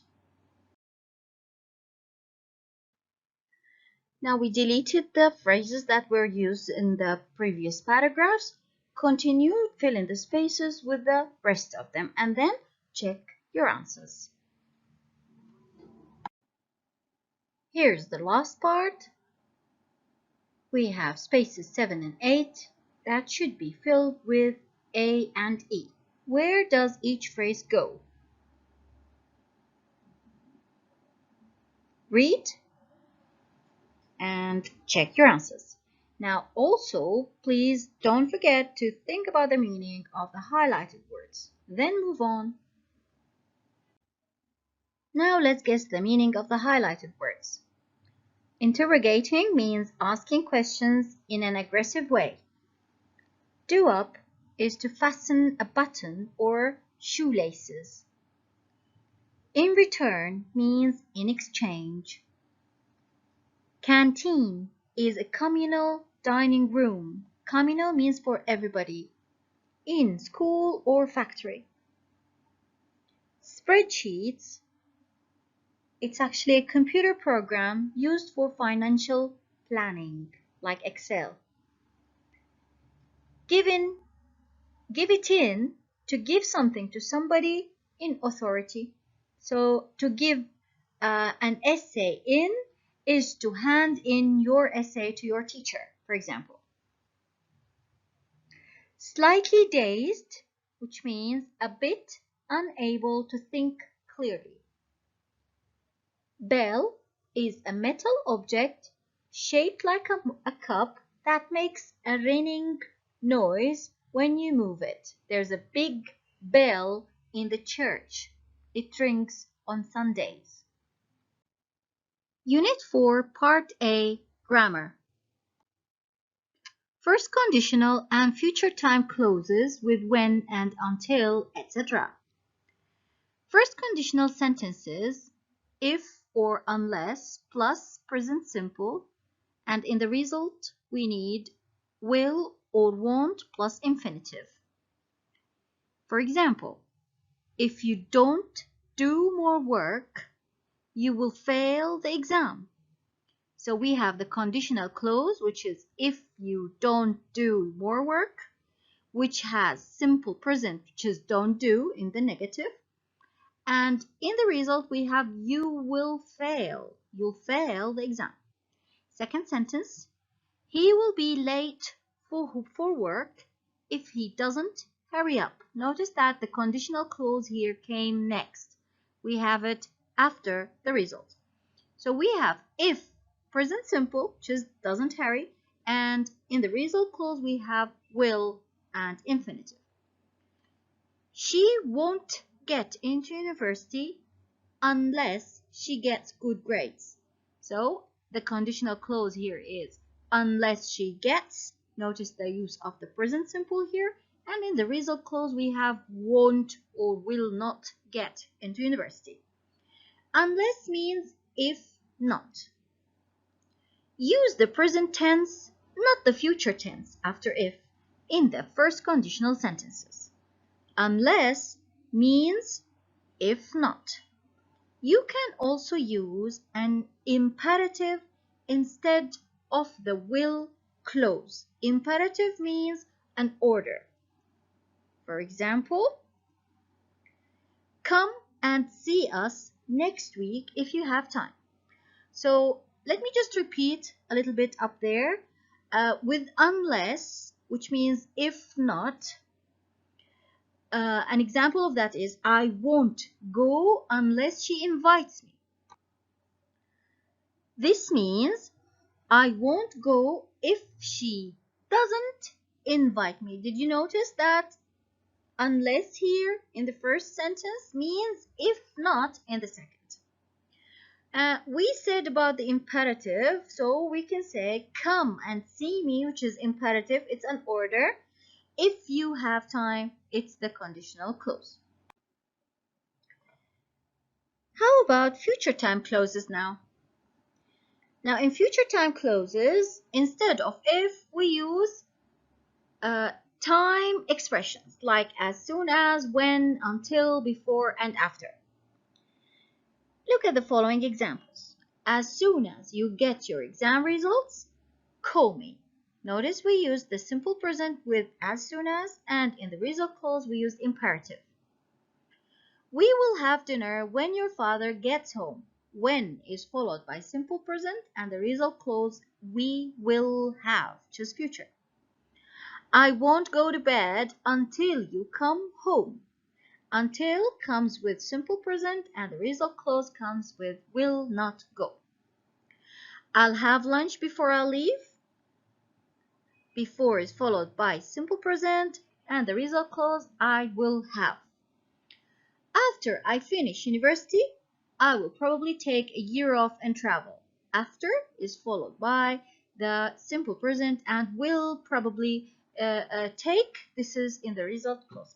Something else I want you to notice is when we start our sentence with the linking word here, as in the first sentence and the last one, we started with as soon as, and in the last one we started with after.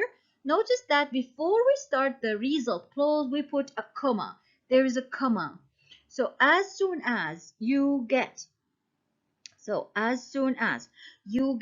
your exam results, notice the comma here, call me. And then after I finish university, comma, I will probably take a year off and travel. The same if we start with if. If you start with if, put a comma before the result clause. Use the present simple, not the future, after when, after as soon as, until, before, and after to talk about the future. So, although we're talking about the future, we use the simple present after those linking words. As soon as means at the moment when. I will call you as soon as I arrive. It means I will call you the moment I arrive. Now complete with a word or expression from the list. We have after, as soon as, before, if, unless, until, and when. Read the sentences and fill in the spaces. Number 1.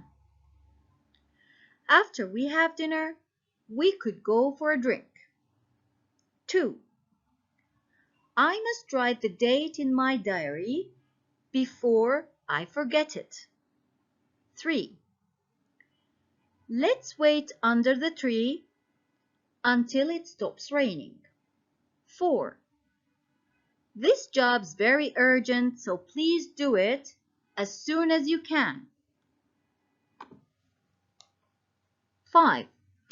We won't get a table in the restaurant if we don't book. 6.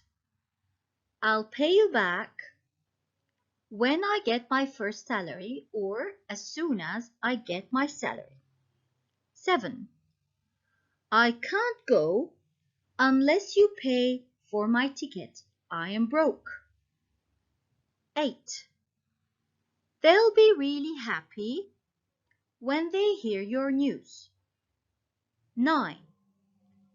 I want to go on working until I'm 60. Then I'll retire. 10. I must renew my passport before I go to New York. 11. Unless you work harder, you won't pass the final exam. Now complete with the present simple or will. Like in the example given, fill in the spaces from 1 to 10. Take some time, stop the recording, and do it yourself. Then check with me.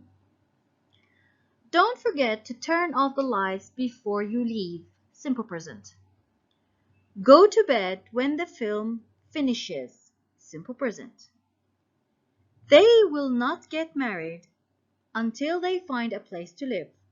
Will. If I see Emma, I will tell her you are looking for her. Will. I will call you as soon as I arrive. This is simple present. You won't be able to park unless you get there early. This is simple present.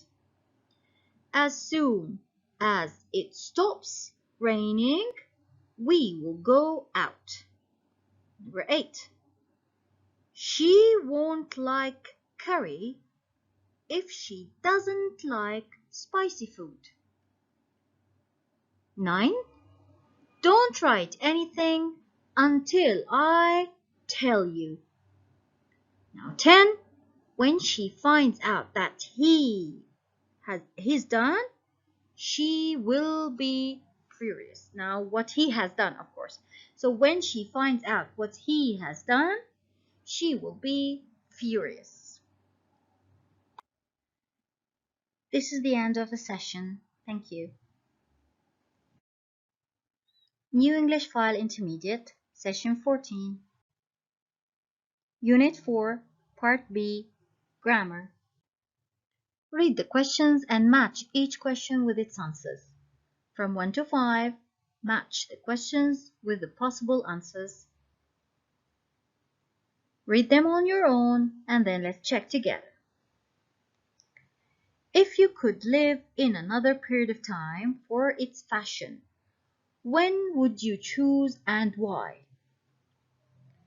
Either the 30s for its elegance or the 70s for its hippie clothes and great music. This is a possible answer for A, for number 1. Another answer is I would choose today or any time after the end of the corset. If you could come back in another life, who or what would you like to be? The two answers are a fly on the wall so I could watch people, and a bird. So we have two different answers from two different people to each of the questions. Number 3, if you could change one part of your body, what would it be? My back. I would like 13 new vertebrae, and I'd change everything.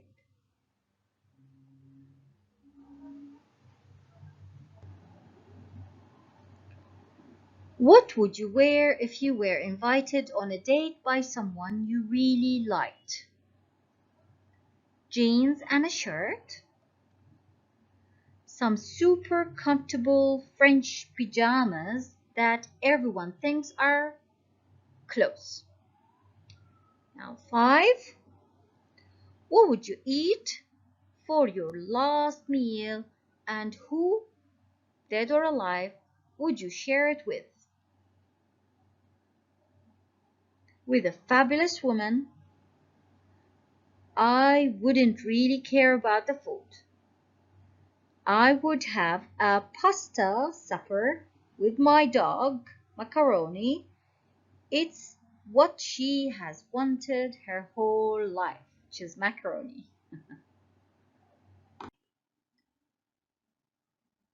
Now read the questions. What tense is the verb in the if clause? We notice that in 1, 2, and 3 in the if clause the verb is could, and in number 4 the if clause in the if clause the verb is were invited, so the tense is past. We're using the past tense in the if clause. What tense is the other verb? Let's go back to the questions one more time and see what tense we have in the other clause. We have would you choose, would you like, and then would it be, and then would you wear. So we have the conditional form would or wouldn't plus infinitive. How is question 5 different? Question 5, what would you eat for your last meal and who would you share it with? We don't have an if clause here. Do the questions refer to real or imaginary situations? Well, in 1 to 5, we are asking you to imagine something. So basically, we're talking about imaginary situations. Second conditional sentences with if plus past simple, and in the result clause we have would or wouldn't plus infinitive. Instead of would, sometimes we can use could as well. Look at the examples from 1 to 5. Notice that in 1, 2, and 5, we start with if. When we start the sentence with if, we put a comma before the result clause. Notice the commas. Okay? However, if we start our sentence with the result clause and the if clause or unless is in the middle, we don't need a comma in this case. Now, let's continue explaining. So, as for the first sentence, if I had more money, I'd buy a bigger house. I'm imagining that I have more money now or in the future. I am using the past just because I'm imagining things, not because it's about the past. No, it's second conditional, it's imaginary. I use the past, but I'm not talking about the past. If he spoke English, he could get a job. I would get on better with my parents if I didn't live with them. So I live with them and I'm not getting better with them and I'm not having a good relationship with them. I am imagining that I would get on better with them if I didn't live with them. And I wouldn't do that job unless they paid me a really good salary. Apparently, they are not paying him a good salary. So it's not real. If I were you, I would buy a new computer. Notice that I use were in second conditional. I don't use was. I only use were. Use the second conditional to talk about a hypothetical imaginary situation in the present or future and its consequence or result. We use the past, but we're not talking about the past. Again, we are talking about the present and the future. Compare. I don't have much money, so I can't buy a bigger house. This is a real situation. If I had more money, I'd buy a bigger house. This is imaginary situation. Notice the use of second conditional here. Use second conditionals beginning if I were you, I would to give advice. For example, if I were you, I would buy a new computer. I am giving them advice. Here, you can't use if I was you. You have to use if I were you in the second conditional. Now, would and wouldn't without infinitive. My ideal holiday would be a week in the Bahamas, and I'd never buy a car as big as yours. Notice that here we don't have an if clause. We only have the would clause. You can also use would or wouldn't plus infinitive without an if clause when you talk about imaginary situations. The contraction of would is the apostrophe D. Remember the difference between the first and second conditionals. If I have time, I'll help you. This is a possible situation. It means I may have time. But if I use second conditional, if I had time, I would help you. This is an imaginary situation and it means I don't have time. Write second conditional sentences. Remember to use the past in the if clause and would or could in the result clause. Look at the examples. Do something similar with the rest of the sentences. Write second conditional sentences. Go ahead. Stop the presentation, do it yourself, and then check with me. It would be better for me if we met tomorrow. She wouldn't treat him like that if she really loved him. If I could live anywhere in the world, I would live in New Zealand. The kitchen would look better or bigger if we painted it white. I wouldn't buy that house if I were you. He'd be more attractive if he wore nicer clothes. If we didn't have children, we would travel more. What would you do in this situation if you were me? Now, first or second conditional complete the sentences. You have one part of the sentence. Depending on it, you have to decide whether this is first conditional or second conditional. Let's try it from 1 to 10. Let's find out whether this is first or second conditional, and then I'll give you some time to do it yourself, and then we check together. If you tell, this is present, so first conditional. We would have, would, so it's second. It will be, first conditional. If you stopped, simple past, so this is second conditional. What would you do? Second. If you buy, simple present, so this is first. I think he would be happier, second conditional. It will be, first conditional. Where will he live? First conditional. And finally, if she didn't have, this is simple past, so we're talking about second conditional sentences. Now, based on what we said from 1 to 10, let's try to find out what the second clause in each of the sentences from 1 to 10 should look like. So in number 1, if you tell her anything, she will tell everybody in the office. Number 2, we would have a dog if we had a garden. We would have a dog if we had a garden. Number 3, it will be quicker if we get a taxi. Number 4, if you stopped smoking, you'd feel better. Number 5, what would you do if you lost your job? 6, if you buy the food, I will cook tonight. Number 7, I think he would be happier if he didn't live alone. Second conditional. I will be very surprised if Maria doesn't get lost coming here. 9, where will he live if he gets the job in Moscow? Number 10, if she didn't have to look after her mother, she would enjoy life more. Unit 4, Part B, Vocabulary.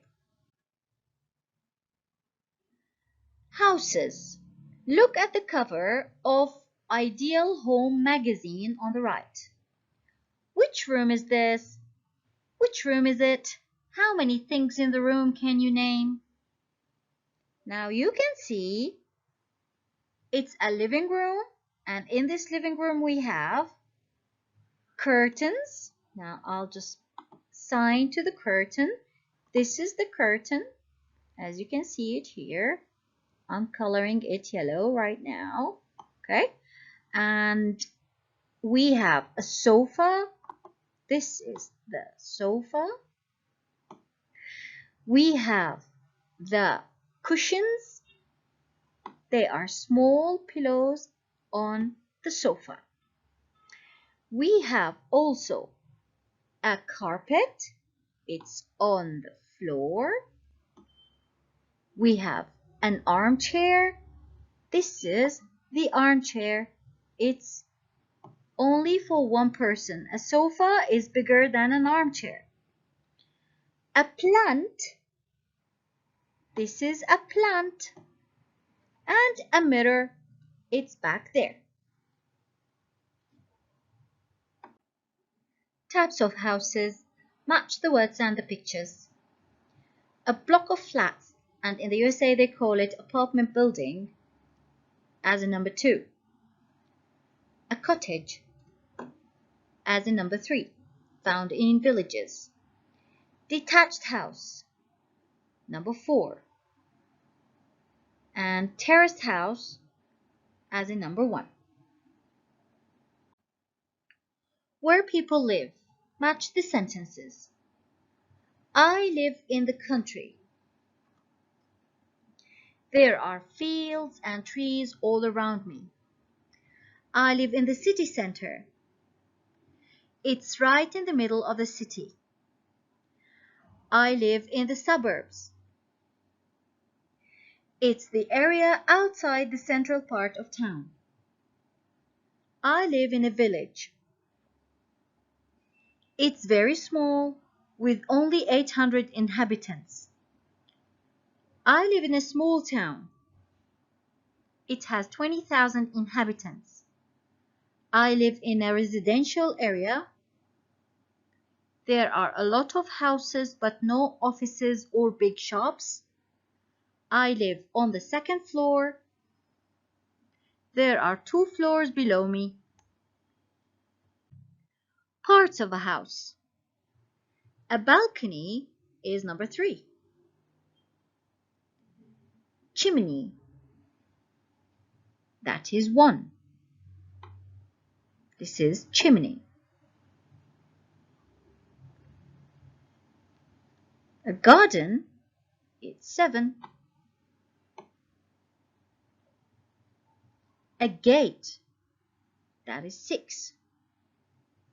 Here it is. A path is number 10. Here it is. Roof is number 2. This is the roof of the house. Steps, number 8. Here are the steps. Terrace is number 9. This is the terrace. The wall is number 5. Here it is. We have the wall surrounding this house. How about the furniture inside the house? Put 2 words in each column. Words that have to do with bathroom are the wash basin and the shower. You wash your hands in a wash basin and you shower in the shower. In the kitchen, the words we have are the sink where you wash the dishes, and the dishwasher is the machine where you wash the dishes. The living room, we have coffee table, it's a small table, and an armchair for 1 person. In the bedroom, we have the bedside table and chest of drawers. Unit 4, Part B, Reading. Read the text, Houses You'll Never Forget. Pay attention to the highlighted words. While you are reading, underline capital letter words, underline numbers as well. You will have to come back to the text one more time to scan and skim for specific information. While you're reading, as I said, find out the meaning of words or guess the meaning of highlighted words. Go on reading, please. Continue reading the rest of the text. Try to guess the highlighted words as well. Now, which part of the house are these things connected to and why are they mentioned? The 2 giant statues. How do we answer this question? 2 giant statues. I go to the text. I scan for 2 giant statues. Search for it fast. And then read the part that has to do with 2 giant statues. And then you will find the answer. Well, the entrance. They guard it and are nearly 7 meters tall. Now, when you look for Leon Trotsky, as I said, you had to underline the capitalized words and numbers because you will be asked about them. Now, go on checking why each of these were mentioned in the text, and let's move on to the next part. Now, check your answers. Here are the bold or the highlighted words in the text and their meanings. So a dresser is a piece of furniture with cupboards at the bottom and shelves above to hold cups and plates. Glass is material which you can see through. The entrance is the door or the gate or the opening where you go into a place. Gallery is a room where paintings are hung and displayed, of course. Upstairs is the floor above where you are. So if you are on the first floor, the second floor is called upstairs. Airy, with a lot of fresh air inside. So it's not stuffy inside. Shutters are wooden or metal covers which are fixed outside windows. A patio is an area, usually behind a house, where people can sit and eat outside. This is the end of session 14. Thank you. New English File Intermediate Session 15. Unit 4, Part C, Vocabulary. Friendship vocabulary. Complete the text with the phrases below. Argue is a verb. It means you have a talk with someone and you disagree on something. Each one sticks to their opinion and then you argue. Close friend. A close friend is one of your best friends, the one you trust, you depend on, you tell your secrets to. Colleague is a friend at work or study partner, like someone you study with at school or university. Get on very well is to have a good relationship with someone. I get on very well with my brother means I have a good relationship with him. Have a lot in common. It means you share a lot. You share a lot of memories, you share a lot of experience. Keep in touch means stay connected. You always talk, you always chat or call each other. Known, just the past participle of know. Lost touch, it means you stopped talking to someone. And met. Now read the text and fill in the spaces with the appropriate phrase. Then check with me. So I have a close friend called Irene. I've known her for about 15 years now. We met at work. She was a colleague of mine at the company where I used to work, and we used to have our coffee breaks at the same time.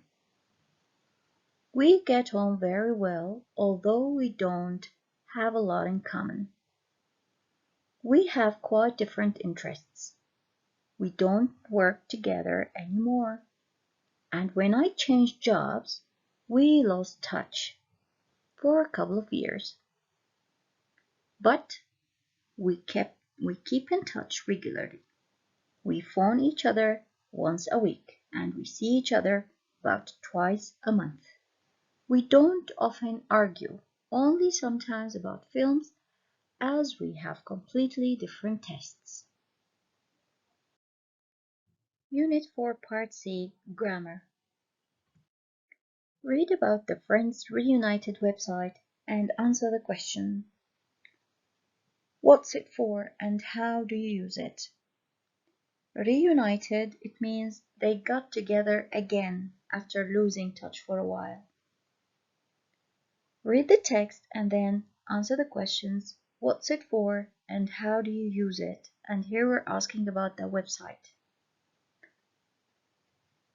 Take 2 minutes, read and answer the 2 questions, then check with me.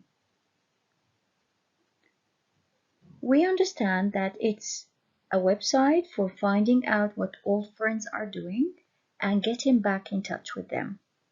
You find the web page for your old school or workplace and add your name to the list. You can also put a photo and some information. If you want to send a message to someone on the list, you do this via Friends Reunited, not via personal email. So you use this website, not send personal emails. Now read about 2 people who registered on the website. Who did they want to meet and why? And while you're reading, complete the text with the sentences below. He used to go to, I used to know, I used to live, used to come, and we used to go out. This is Carol. When I was 15, I fell in love with a boy called Robert.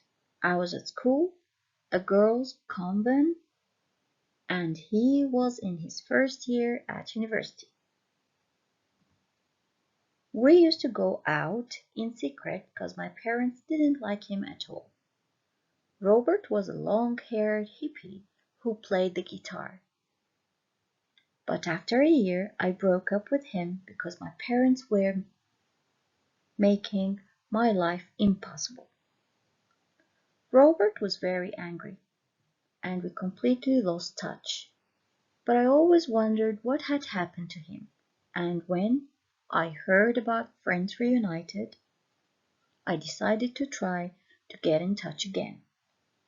I'm divorced now, and I thought, you never know, I remembered the name of a school that he used to go to, and I went to their webpage on Friends Reunited, and there was his name. I sent him an email, and 2 days later I got a reply. Now let's read about Alex. I used to live in Manchester, but when I was 18, my family moved south to London. 2 years ago, I had a really bad motorbike accident. I was in a coma for 2 weeks and in hospital for 6 months. I completely lost my memory, not just of the crash itself, but also of my past. While I was in hospital, my family used to come every day and play me my favorite music and show me photos. Little by little, I began to remember who I was and who my family were, but still couldn't remember anything about the rest of my life. Then my sister had the idea of contacting Friends Reunited. Through them, she contacted people I used to know in Manchester when I was at school. She arranged a reunion in a pub near Piccadilly Station, and I traveled to Manchester in search of my past. In the previous texts, we had used to in many types. We use used to talk about habitual actions, habits, things we do repeatedly, or states in the past. For example, I used to live in London when I was a child. It means now I don't live in London, but when I was a child, I lived there. We make negative sentences and questions with did or didn't, and then we put the zero form of used there. So we say, did you use to go to a boarding school? Notice that use here is in the zero form. Use is in the zero form because after did, we put the zero form of a verb. And if you want to make negative also, you need to put didn't and then use as well. Like, I didn't used to have, notice, didn't and used to have short hair. So in the positive, used to, it is simple past. That is why it's used with ed. But after did or didn't, we put the zero form of use. That is why it's used in the question and used in the negative. Now, usually and used to. In present habits and states, we use usually. I usually get up at 8 on school days. I don't usually go out during the week. Houses in the suburbs usually have gardens. Do you usually walk to work? No change in the tense, we just put usually before the main verb. On the other hand, if we want to talk about past habits, we need to use something that shows it's a past habit. Like here, we used to be. We used to be close friends, but we don't see each other, anymore. So we don't have this habit now, but in the past it used to be a habit. I used to go out with that girl when I was at school. Did you used to wear glasses? Again, I want you to pay attention to in the question form, pay attention to use, not used. Here we have use. As you can see here, it's use after did. She didn't, again in the negative, used to have fair hair. She had dark hair before. Now, for present habits, we use usually or normally plus present simple. For past habits, we use used to or didn't used to plus infinitive. Used to does not exist in the present tense. Okay, so used to is only in the past tense. There are other forms that are used for present, future, and present perfect, but this is not the time we talk about them. We'll talk about that later. We use used to for things that were true over a period of time in the past. It usually refers to something which is not true now. I used to smoke means I smoked for a period of time in the past, but now I don't. So, I used to smoke means in the past I smoked for a period of time, but now I don't smoke anymore. So it is a past habit. Used to or didn't used to can be used with action verbs or non-action verbs. Action verbs like wear, I used to wear jeans all the time to work, or go out, eat, drink, study, or non-action verbs like be, have, believe, think, and guess. We often use not anymore or not any longer, which means not now, with the present simple to contrast with used to. So I can start my sentence with I used to and then end up my sentence with simple present and anymore. For example, I used to go to the gym, but I don't anymore. So I started it with used to in the past, but not in the present anymore. Correct the mistakes in the highlighted phrases. Read them on your own. Write down what's wrong and correct it. I used to get up at 6, but I don't anymore means it's a past habit, so I need to use the simple past form of use, which is used. So I used to get up. Did she always used to? Now after did, we need to use the zero form of use. So did she always used to? Now it's correct. Do you used to have breakfast before you go to work? Now I'm asking about a present habit. We don't use used to with present habits. We use usually. So, do you usually have breakfast? They didn't used to have a car. This is wrong. I need to say they didn't use to have. She doesn't or he doesn't like coffee, so he used to drink. No, he doesn't like coffee, so he usually drinks tea. Now read those sentences. Do the same, find the mistake and correct it, then check with me. In number 6, there's something missing, which is to. He used to be. In number 7, the order is wrong. Do you usually wear? We put usually before the main verb. Last year, we used to go to Prague in August. Now, this is not repeated in the past. This was not a habit. This was something that happened once. I can't use it as a habit with used to. So, we have to say, we went to Prague in August. Number 9, did she used to live near where you were, near you when you were children? Number 10, at school we didn't used to wear. We didn't used to wear a uniform. We wore what we liked. Here's an interesting activity. If you have plus, it means your sentence is in the positive. Minus means it's in the negative, and the question mark means make a question.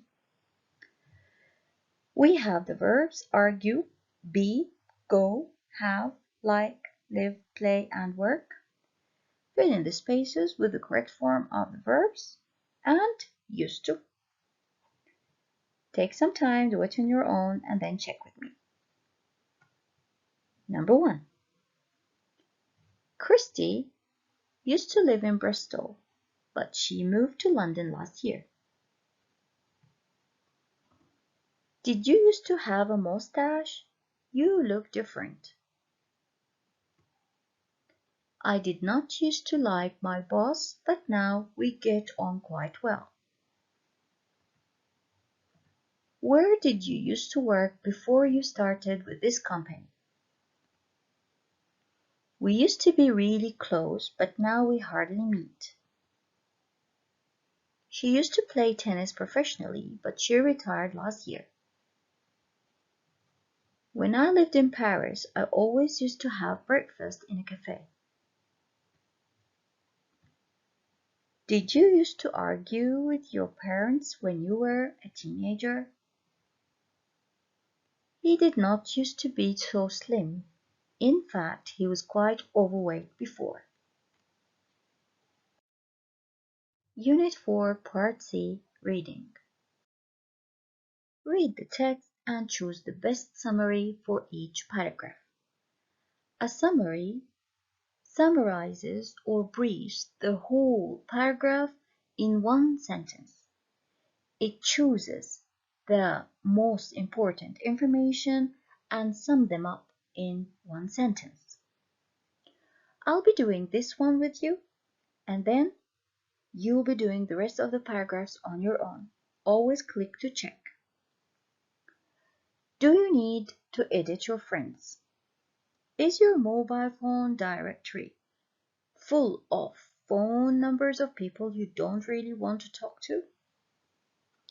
Do you go out with people from work or university more often than with your real friends? Do you say yes to invitations because you think you should, not because you want to? If you answered yes to at least 2 of these questions, then perhaps it's time to edit your friends. People need to edit their friends if, according to this paragraph, do people need to edit their friends if they have moved to a different area? Well, this is not mentioned. Is it if all their friends are people from work or school? Now, in the text, we have people from work and school mentioned, but not in this context. People need to edit their friends if they are spending a lot of time with people who are not real friends. Move on. Now read this paragraph and find out which one, A, B, or C, is the summary. People today are often very busy, so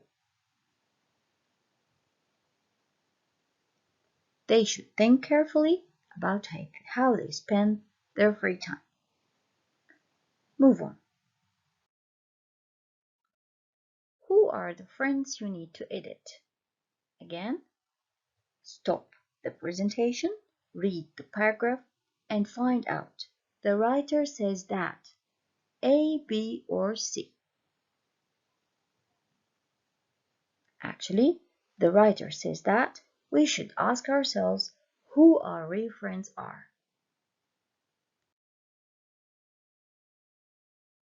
Read the paragraph and find out the summary. The kind of friends we probably need to edit are friends that you don't really want to see anymore. How words work. Match each expression with its meaning. Read everything from 1 to 7, then go to the second column and read A to G one by one and answer the questions or fill in the spaces. A book about how to get rid of unnecessary objects is actually something you want to throw away. So get rid of means throw away. Number 2, a new friend who you get on with. We had this at the beginning of this session. Get on with, have a good relationship. So it's be friendly with. I sort of relaxed and felt I was getting to know them again. So, well, know them. So it's D and know somebody. I got to the pub late means I arrived. I decided to try to get in touch. To get in touch means to make contact with somebody. Email, phone, or just drop by. And 2 days later, I got a reply. Reply means receive. I got really excited. It means become. Got means become.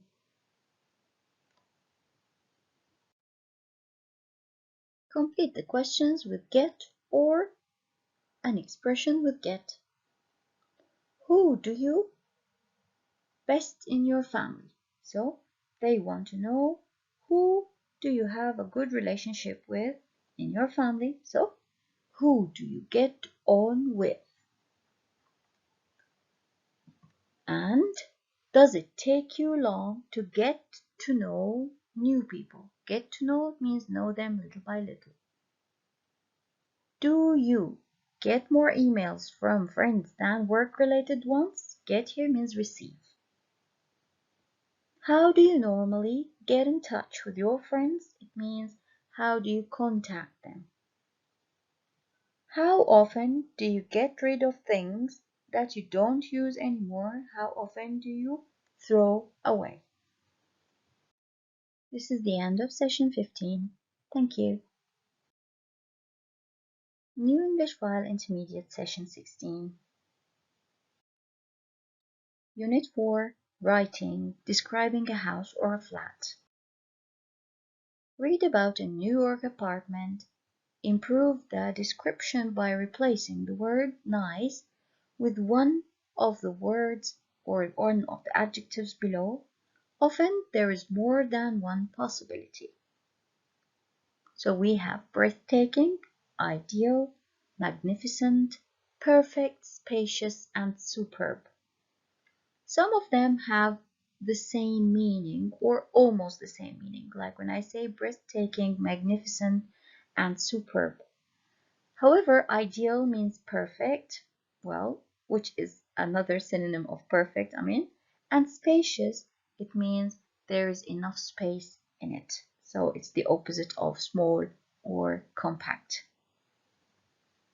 Check your answers on the next slide. Take your time here, read, and find out how to replace every word that is underlined, which is nice, every nice with one of the words above in the list. Now read and check your answers. See if you got it right.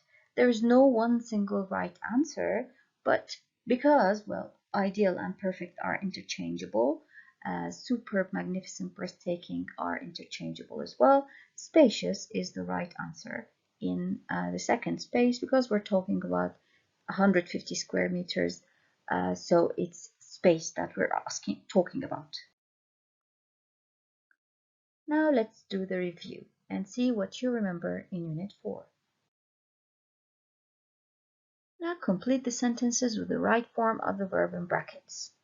We have first conditional, second conditional, or future time clause. Remember, first conditional if simple present and the result clause will infinitive. Second conditional if simple past and the result clause would infinitive. Future time clause, time expression, simple present, and then in the result clause, will or can and infinitive. Let's try. Number 1, if I don't pass the exam, I'll do it again in January, if simple present, and the result will infinitive. You would sleep better, so this is second conditional, I need simple past, if you drank. Don't buy it unless, now this is first conditional, don't, we started with imperative, so unless you are sure you like it, I need simple present. If I could change, so this is second conditional, I would change my nose. And the last one, this is future time clause, I need simple present, as soon as he arrives, we can have dinner. Choose A, B, or C.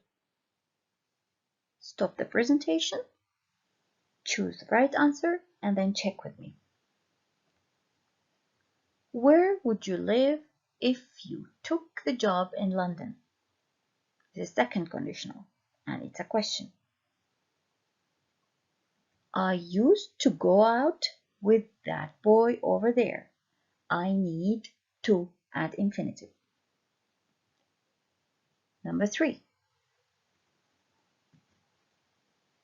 I didn't used to enjoy flying, but now I love it. Didn't is followed by the 0 form. In the summer, I usually go to the country because this is simple present. It's a habit now. Did she used to wear glasses? It's a question. Of course, it's a past habit because we don't ask about present habit with used to. We ask about it with simple present, like does she wear glasses? But here we don't have does she wear glasses. We have did she use, so it's definitely a past habit, not a present habit. Now underline the word that is different. Read and odd one out.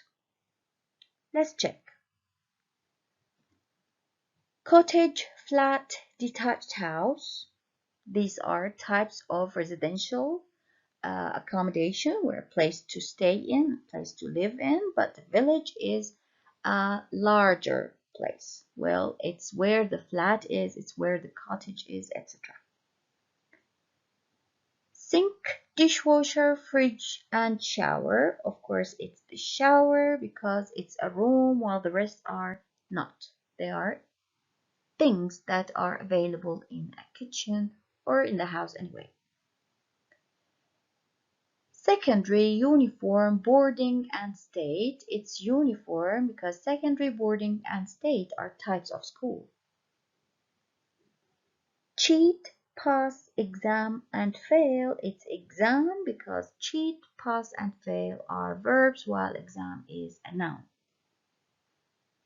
Classmate, friendship, colleague, and close friend. It's friendship because it's an abstract noun, while classmate, colleague, and close friends or close friend are people.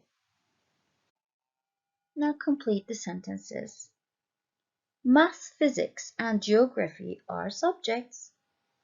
A school year is often divided into 3 terms. In our country, it's divided into 2 terms. A school year you have to pay is a school where you have to pay is a private school, and a senior university teacher is a professor. The area outside the central part of a city is called the suburbs, and smoke comes through the chimney. The part which covers the top of a house is the roof, and the door of a garden is the gate.